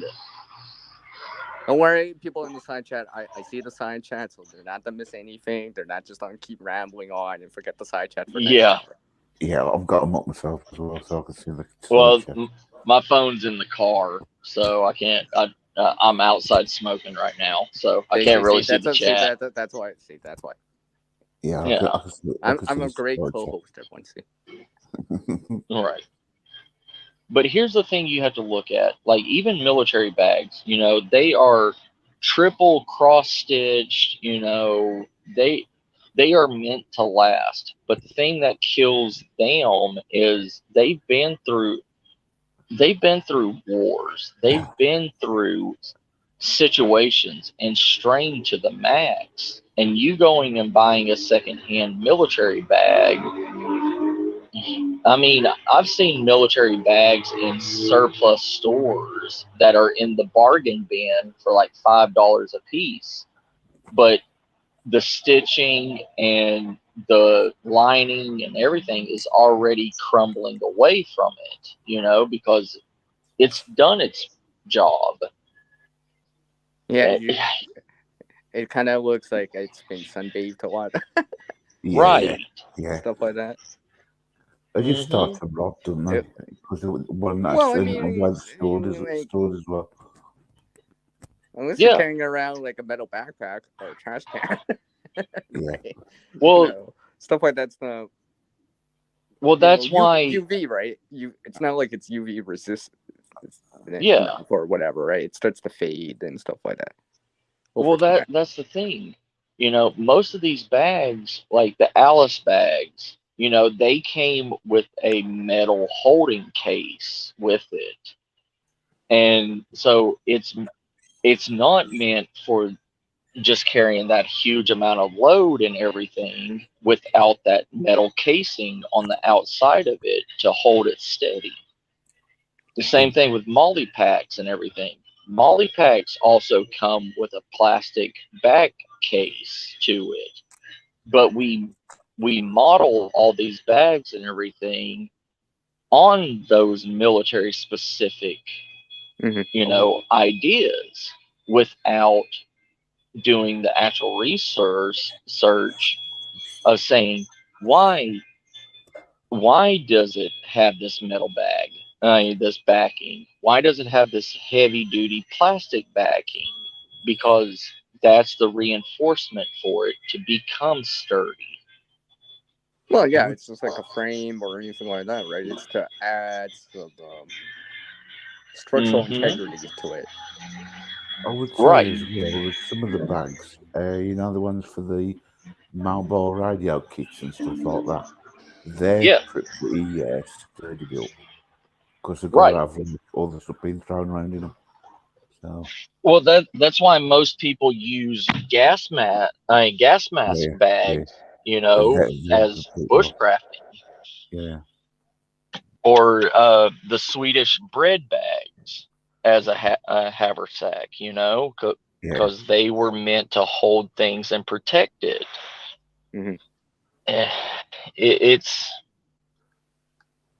But the thing is so many companies glamorize that idea, that tactical military feel, without putting the military idea into it. Like 511, all their stuff. The reason why we name our bags, our like bug out bags and our get home bags, a 72-hour bag is because of people on YouTube and all this stuff that use the 511 72-hour bag. I'm starting to change from that. Sorry, and Carl. Yeah. I mean, I'll still have to put it because it's a mainstream kind of word, so I'll still have it in there, but I'll go more. I'm looking at it more as a priority. Way of thinking about it now. Where, for example, let me just explain this. For example, like a level 1 priority, then all the way up to 3. 1's always going to be the first thing I can get to, if nothing else, right? That's higher priority because it has the core things in it. Everything else, when it goes up, a number means more duration or longer, pretty much where I need less and less resupply. Yes. Right? Because a 70-tower big, I mean, you're going to need resupply somewhere. Right. Somewhere you're going to need it eventually. Whatever it is, water, goods, whatever it is, food, whatever, right? Yes. Because it's not meant to sustain you for X amount of days. Weeks on end, right? Not without resupply or some good luck, some skills, and some knowledge to back that up, right? Yeah. But go ahead, Carl. I think I'd put like a 3-day trek bag up. Yeah. You know what I mean? Something like that. Instead of, like you say, the 72-hour bug out bag. Yeah. Or, you know what I mean? Or survival bag or whatever. It seems to work better. Like you were saying, everybody seems to put 72-hour bug, you know what I mean? Survival or something along their lines. Well, people are searching for it, right? So you still have to put it in there somewhere. But you can... Yeah. In the video, you could be, well, I named this, whatever you want to call it. Right? Yeah, like... It's almost like you need a title to give it so people can search for it in the first place. Right. Yeah. You know. See, the idea of it, the idea of each bag, like before, there was no time limit bags. It was what you had to put in your bag, and you would restock it and everything on your way, like all the way to the French, the French fur traders. They carried just the gear that they needed. They didn't stock it down with food. They didn't stock it down with, they may have had a small thing of flour to make bannock bread, or biscuits or something like that. Yeah, hardtack. Because that's a hard their swallow, main mission, by the way.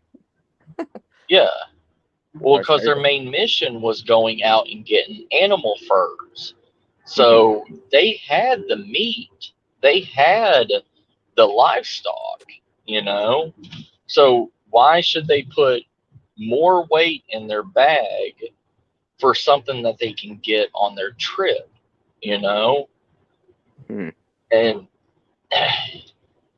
it's just we as a society have came up like with science. Science is saying to get out of a situation and get back home to a safer location is a 3-day journey.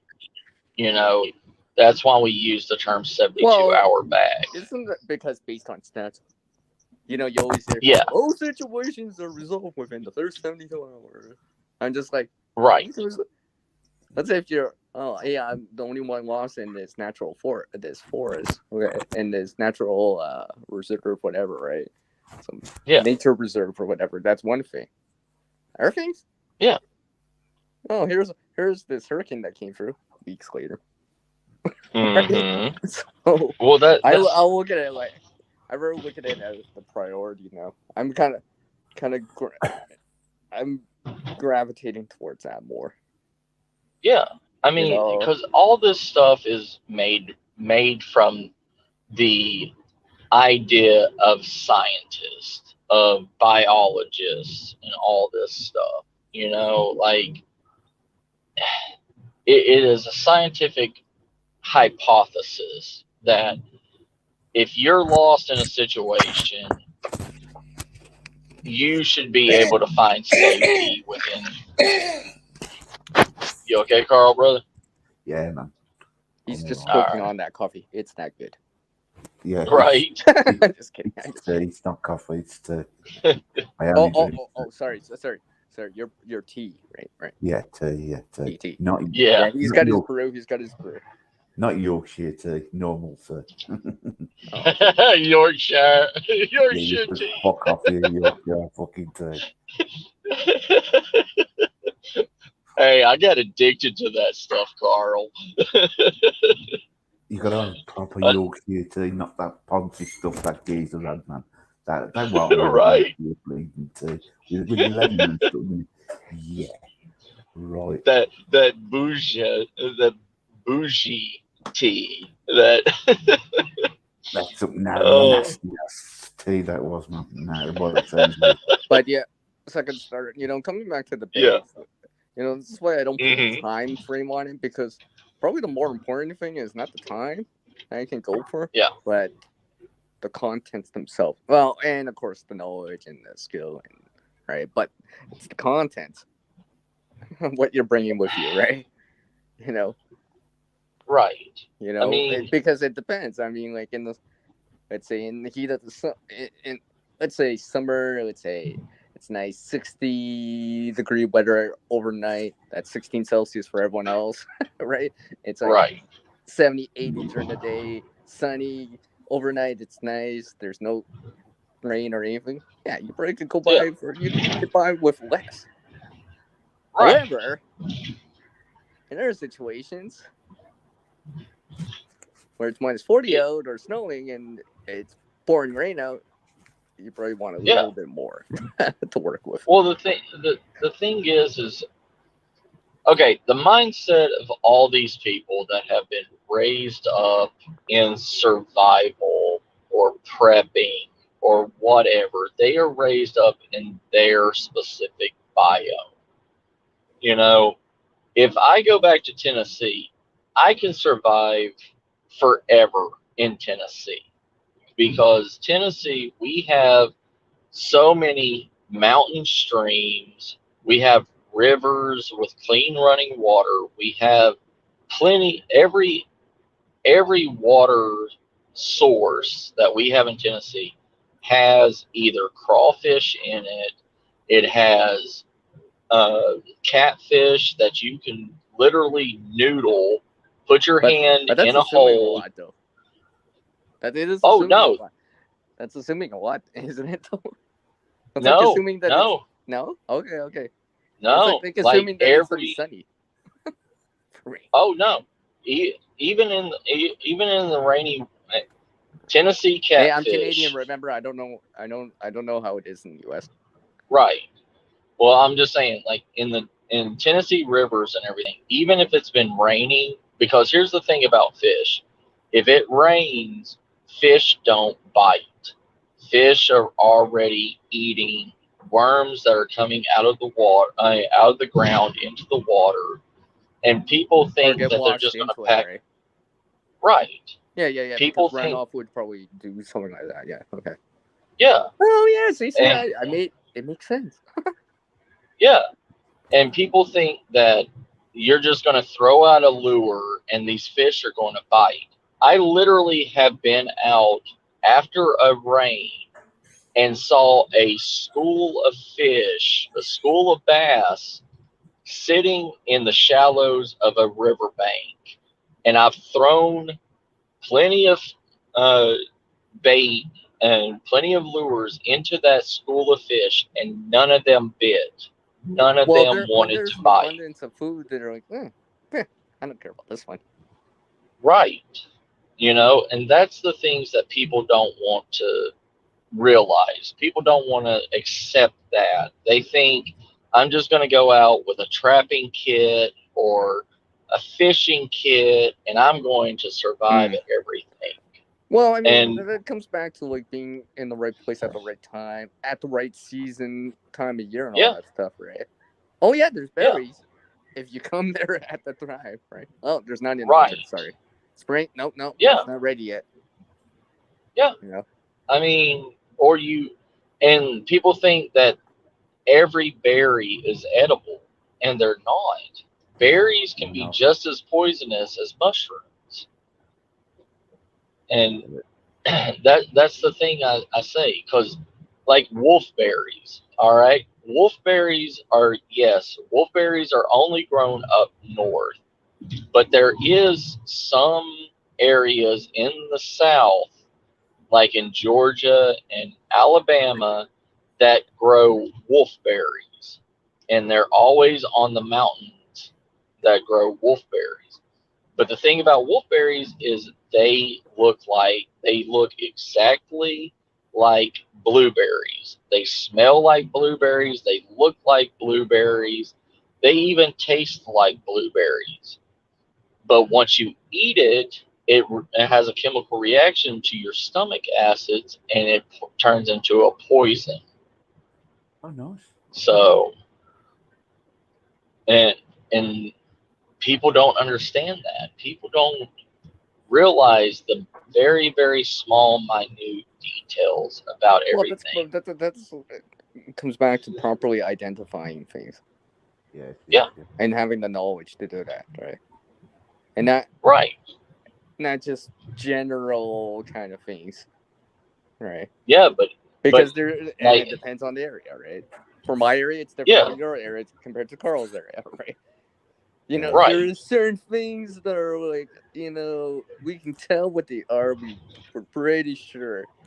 Pretty sure this is an apple tree. I'm pretty sure these are raspberries, for example, right? Yeah. But then these other things is like you've never seen it here, and it's growing in a wild place. You should know. Yeah. Right? I mean, it's like water lilies. Okay, water lilies. The water lily itself is not edible. Cattail. You know, cattail. Some of those things are easy enough for most people to identify, right? Because there's no lookalikes, and you know, we've seen. But like a water lily, okay, everybody's seen a water lily. It's literally a lily pad. You know, it's a giant heart-shaped pad that floats near lake and like the coast of like lakes and streams and stuff like that. Yeah, we got them on the canals there in England. Right. Yeah. Well, the thing with water lilies, the lily itself is not edible. It's literally poisonous from the lily all the way down, but it has a tuber that is in the ground, and it's like a potato. But the thing is, if it's in the wrong season, if it's in wintertime, it becomes poisonous because it's a part of the nightshade family, and it's one of the most potent poisonous nightshades out there. You can only get it at the end of spring and the beginning of summer to eat. But you look at to being in the right season, right? Yeah, but the thing is, no wild edible manual will tell you that it's poisonous. They don't even tell you that water lilies are edible because of that reason. See, and this reminds me now in the send to our window kind of bag or short term bag. A shorter term bag where resupply is probably needed. Generally, I would want to have the food and not look for the food per se. All right. Especially if you're not knowledgeable in terms of identifying wild edibles. Right. Right. I want to get sick. It's like, oh, my stomach's hurting. I still have another 10 miles. Yeah. Oh, all right. And that's the thing. That kind of, here's this granola bar, trail mix, peanut butter, or something along the lines of that. You know, that's something that you could prepare, for sure. Right. Yeah. Well, the thing with the 72-hour kit is, yeah, you're supposed to have 3 days worth of food, which literally turns into, they want you to pack a breakfast, lunch, and dinner meal for 3 days. In a real life And I survival don't want a food ration. scenario, right? I tried those out. I've seen people try that out too. It's not pleasant to do that for a couple days straight. Apparently. Right. It's not pleasant to do that. Because I think it comes back to they were meant for food rations on a boat, lifeboat rations, right? Yeah. Where you're not moving, right? You're not spending a lot of calories or energy to do stuff, right? You're stationary. Right. You're sheltering in place. Yeah. That's why I've decided, I'm like, no, I cannot just have that as the only food if I decide to put one in. Because it's like, oh, really? This is all I got? I mean, the best way to look at a wilderness or rural, like a wilderness or a city survival is look at an MRE. Okay, the MRE is a 24-hour ration for a single individual. And we try to skimp on all this stuff, and we try to say, oh, get a life raft ration. Yeah, a life raft ration is only... See, I know it's calorie dense. It's heavy for what it is. It's like a pound or whatever the weight is. However, that's mostly carbs in there, simple carbs in there. It's like more like a sugar kind of rush. Yeah. But energy boosters in it, really. Yeah, it's got. I mean, it's supposed to. It's supposed to be something to get your mind off the situation. It's supposed to be something that's nutritious, but also has a. Nutritious, more like enriched. Right. I would say. More like enriched. Yeah. So I mean, it's the closest thing that enriched into it to give you something. Yeah. But the thing because I've seen the ingredients on it. I've seen the ingredients on it before. You can go online and see the list of ingredients that are in there, right? And it's just like, yeah. If you're. But what were you gonna? I was just gonna say, if you're like walking hard and doing a lot of activity, you're gonna need more than that. Yeah. But what were you gonna say, Carl? I say the one everybody ought to try is the old K rations. They're fun. Yeah. Yeah. So you're bunged up for about a week without them things. Yeah. Well, the thing is okay, like the Life Bar rations that we're talking about, they are meant for somebody that is not doing strenuous activity. They are in one place. They are floating around. And they can eat bare minimum of that and survive. But for something in a 72-hour bag where you are constantly moving, get back home bag, whatever, wherever you're going, whatever you're doing, you are straining your body. You are burning calories. You are walking long distance. So you need some. Let's just say something like, for example, a natural disaster like earthquakes and flooding, hurricanes, stuff like that. You're going to be doing a lot more than you realize because you got to move stuff. Right. You got to be swimming through stuff. You got to be climbing water. over. I mean, think about how many times when you go swimming, you feel hungry after. Right. Right. You go swimming, you feel hungry after because you just burned a lot of energy through water. Yes. And that's why the MRE was made, because of the same situation that the military people go through. It's high in calories, it's high in carbs, it's compact. And if you've noticed it, it's all like noodle-based, pasta-based meals. Yeah. Even the snacks are high in sugar. Like they give that you peanut butter. They got that other stuff I've seen. Yeah, like that thick cheese spread, or all that stuff. Oh yeah, they got cookie Yeah. too. You forget it. Yeah. And I've seen some of the MRE reviews out there. I've seen some of the food. Some of the MREs, the Norwegian and sometimes you get a drink too. Are good. Like coffee or drink mix. Yeah. But what were you going to say, Carl? I'm going to say, the MREs, the Norwegian, Swedish, and the Icelandic ones are very good. Iron, proteins, calories, and everything else. Mm-hmm. Yeah. I mean, that's what you have to look at when you create your bag. You have to look. That's if you have access to it, though. Well, there's a lot more people out there that don't have access to it or currently do not have it. So gotta be, right. So there's always got to be some higher options out there. Well, and besides, there is. I mean, and have all the options available, whatever it is. I mean, I've seen people have like a little,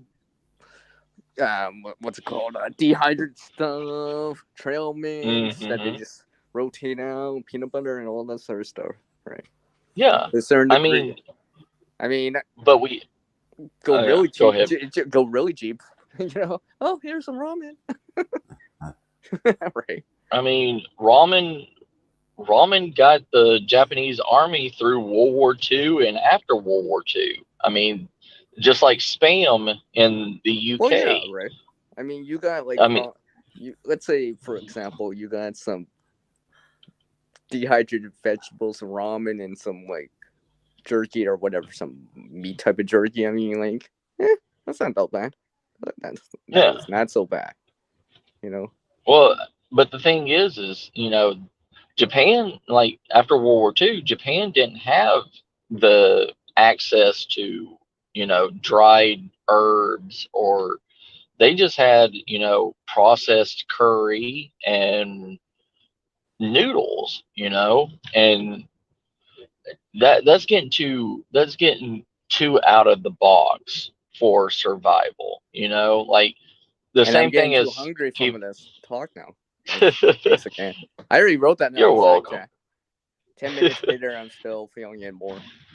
The hunger pains are real. No, I'm just kidding. Yeah, but like the idea of the MRE, anybody can look up and see what all is put into an MRE, even all the way back to World War I, when it was just C rations. Not actual C as in what you float in, but the letter C rations. Like CR. That's why, yeah. Yes. That's why.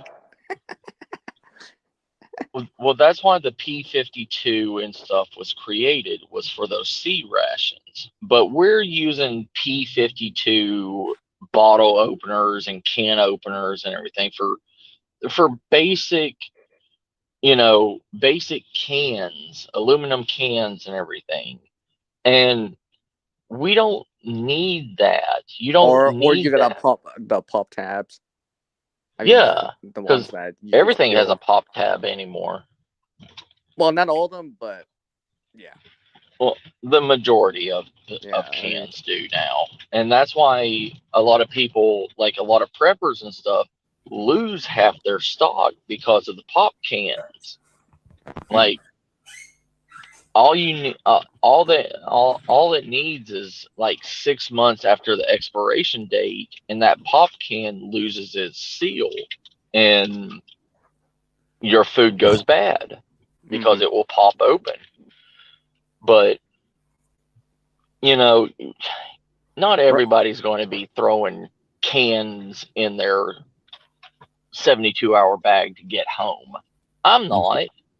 Too heavy, like far too heavy. Yeah, it's heavy as crap, like there's no sense in it. But the thing is, I used to have this one can. It only weighed. It was smaller, 600. Well, I meant it as a protein thing, 600 calories or whatever. It wasn't that heavy for what it was, but it's not that dense either, right? But that was just a protein thing. Yeah, But I mean, you start talking about like cans that have liquid inside too. Right. Right. Because everything's sealed with liquid in it. Yeah, that's gonna have a lot of weight. The one I had with me, Yeah. it was like more of a sauce, so it was more thicker, so there was less liquid. So it wasn't too bad. Right. But you know, you can palm it in your hand, right? So it's not like it's smaller than a soup can. Yeah. So, like sardine cans, you know. Yeah, something like that. That's not. I like that. That's a good. Yeah. Option. That's not. But so you bad have because to. It's not too heavy for what it is. Yeah. You know. But for the the thing rest is of us that don't have this or that, right? Yeah. Because we got to provide options for everyone else, right? Yeah. But with sardine cans, they have a pop top lid. Mm-hmm. I mean, and you throw in these cans that are easy access, that are easy to pop open. You got to think of the weight of everything else that's in that bag and constant moving and all this stuff.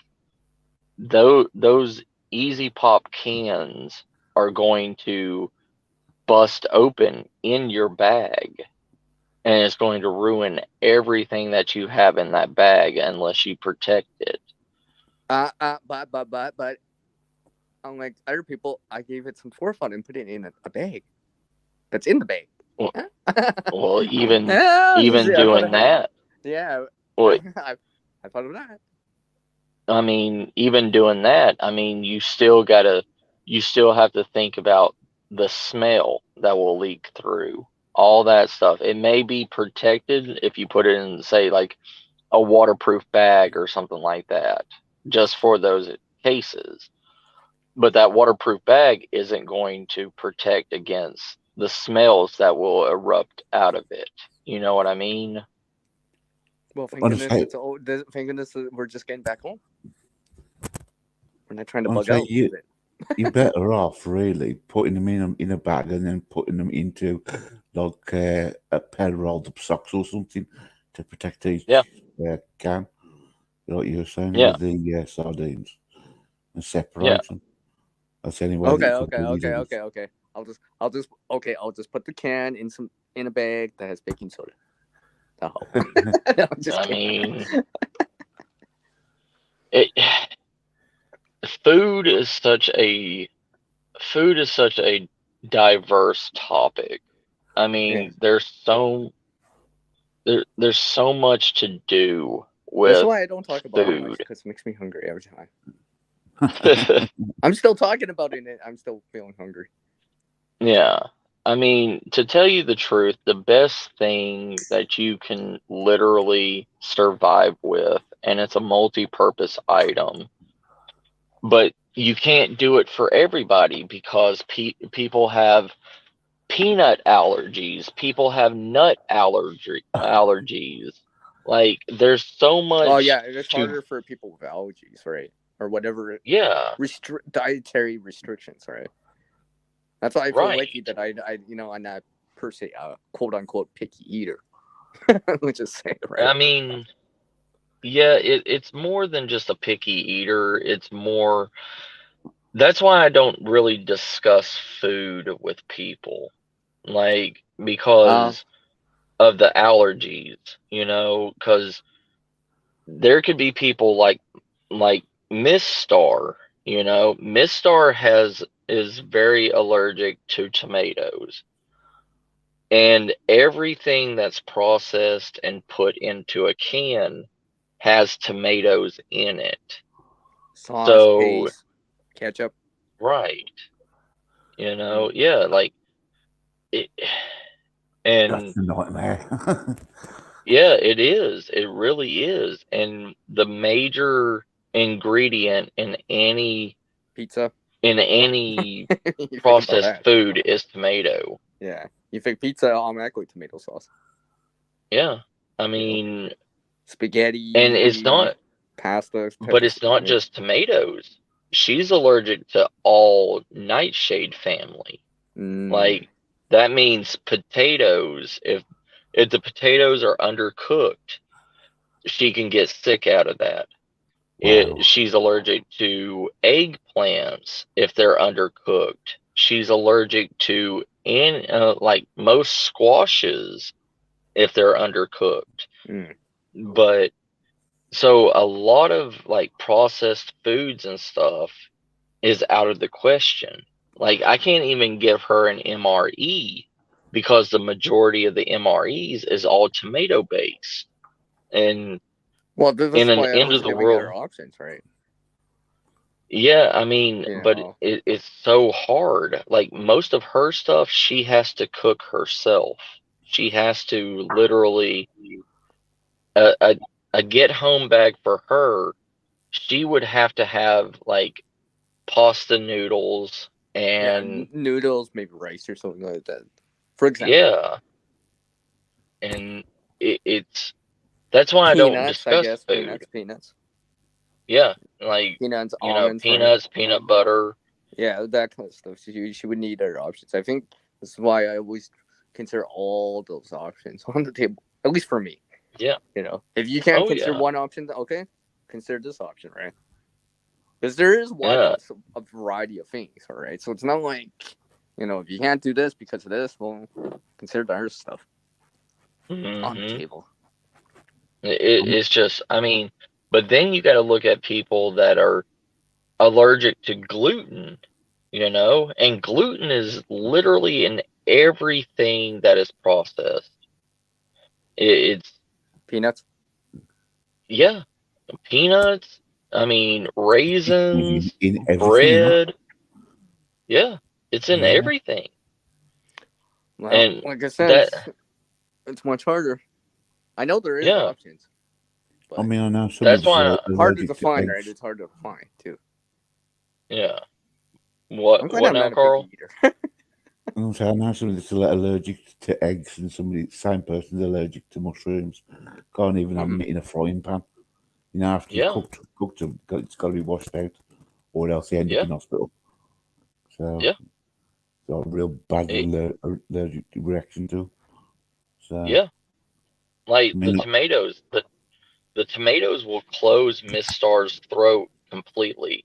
Like in an SHTF situation, yeah, when there's no hospitals or nothing that I could take her to, it, that's why I tell people to assess themselves, to yeah. know what they can eat, because I don't discuss food. Like I'm only You know, discussing food just because CR oh, brought it up. whatever. Just because. Oh, whatever. They're just doing it to make me What? feel hungry. I know he is. Yes. Yeah. Say, he admitted it. Everyone in the side chat, everyone watching the replay, yeah, he admitted it. Yes. Yes, I did. I should just type in the side chat, he admitted it. so people could see that. No, I'm just kidding. Because I was just thinking to myself. Yeah. I'm just thinking to myself, if you have food allergies or whatever, that's even harder if you have to group together with someone, or people, or whatever, or be dependent on something else, like some sort of quote unquote food line, or this community stew, right?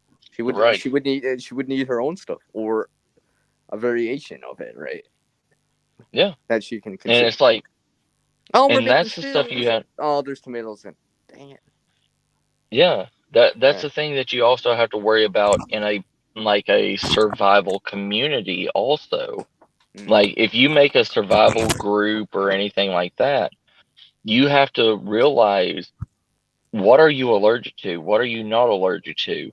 And also at that food table, when you're serving everybody else the same pork and beans and rice and everything, but like Miss Star gets a special treatment because she gets noodles and pesto and all this stuff because she can't eat the pork and beans because it has tomatoes in it. She can't eat the spaghetti that we made because it has tomatoes in it. And that is another thing that people don't look at when it comes to rationing. If you're rationing with your survival group, and they see somebody else getting special treatment, they're going to start coming at you being like, why does she have all this other food? Why does she get all this special treatment? Why are you giving me the same thing and I can't stand the taste of spaghetti? Well, you know what? That's what's on the menu for all of us that can eat. She has to be different because she has a medical problem. But they won't listen to that when you're down to rationing to people. That even goes back to, war times, when everybody else in that place, like refugee camps and stuff, when they have to do a special diet for these specific individuals, they were causing mass chaos. The people that were eating the same food. Yeah. Well, I mean, there's a lot of different reasons for that, not just allergies, but for religious reasons, whatever it is. Mm-hmm. Pork, beef, etc., right? So, yeah. And if those are not the reasons alone to stock on some food, I don't know what is then. Right. That's why I say do not in an SHTF situation or whatever band with other people, because you may trust these people. They may be your own damn brother, your blood brother, and you're going to see that person change overnight because of hunger, because they believe I might change somebody right now else. The hunger I'm feeling from all this food talk again. Right. I'm changing right now, everyone. See. Prime example. Mm-hmm. It was better when we were talking about water and fire. Yeah. I wasn't hungry. But you have to realize in a rationing situation, in a problematic situation, it affects everything. Lack of water, lack of food, lack of Oh, and you need water to digest. Yeah. That's a given too, right? Right. Technically, you're not supposed to eat anything if you're dehydrated. Right, because it makes you more dehydrated. Mm-hmm. And literally your stomach can shut down on you because the stomach acids will exactly. start The eating through enzymes and the stomach acid and all that stuff require water to create it or be with it in the first place. Well, it's a liquid, right? The stomach acid is liquid, so there's water in there. Right, David. Did you know that milk hydrates you more than water does? Yes. Yeah. That's I found that out and I went, what? Milk hydrates you more than water? Yeah. I found that really strange. And citrus drinks like orange juice, grapefruit juice, stuff like that make you more dehydrated. Yeah, I know, yeah. Yeah. Yeah. But geez, now I'm thirsty. From hungry to thirsty. Yeah. I mean, you can come up here, David, if you want to. Jeez. I better watch myself. I started going into this bag. It's like, why am I eating crap right now? I said I was going to end this like 20 at 2:20. 2 hours and 20 minutes. We're on the 3-hour mark. So you're at your spot now, Matt. Oh. Yeah, I'm at home now. Yeah. Yeah, and I'm actually really tired tonight. Well, I guess if you exit, if you want, Carl, we can talk on afterwards. I'm gonna have to go myself in a minute anyway, because I've got to go let the dog and everything out. So. Oh, okay. I see how it is. I see it how it's just getting CR. We love you, hungry CR. and thirsty, Yeah. and now just abandon him. See? No. You got to go Say, scavenge now, CR. yeah. What'd you Put do those last skills night, to the CR? test. I got hungry after a second star survival stream, and I ate a 5-course meal. What? Yeah. I was that hungry. Yeah, it's my trips around all these bleeding malls in it that shows you all the food and things. Does it normally? I'm sorry I do all that. Yeah. You tease us, man. Tease us. Right? Yeah. So, All right, brothers. anyway, I'm going to let you go now. See ya. All right, take care, Carl. everyone. Thank you, brother, for coming up here. No worries, mate. Take it easy, fellas. Yep. Bye. Take care, brother. And yourself. Love it. Bye. Love you too, brother. Take care. All right, CR, brother. All right, everybody.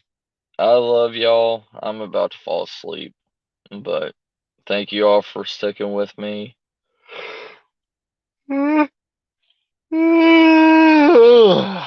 Sorry, but I love you all.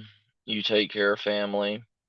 And like I said, always look at the reality to every situation. And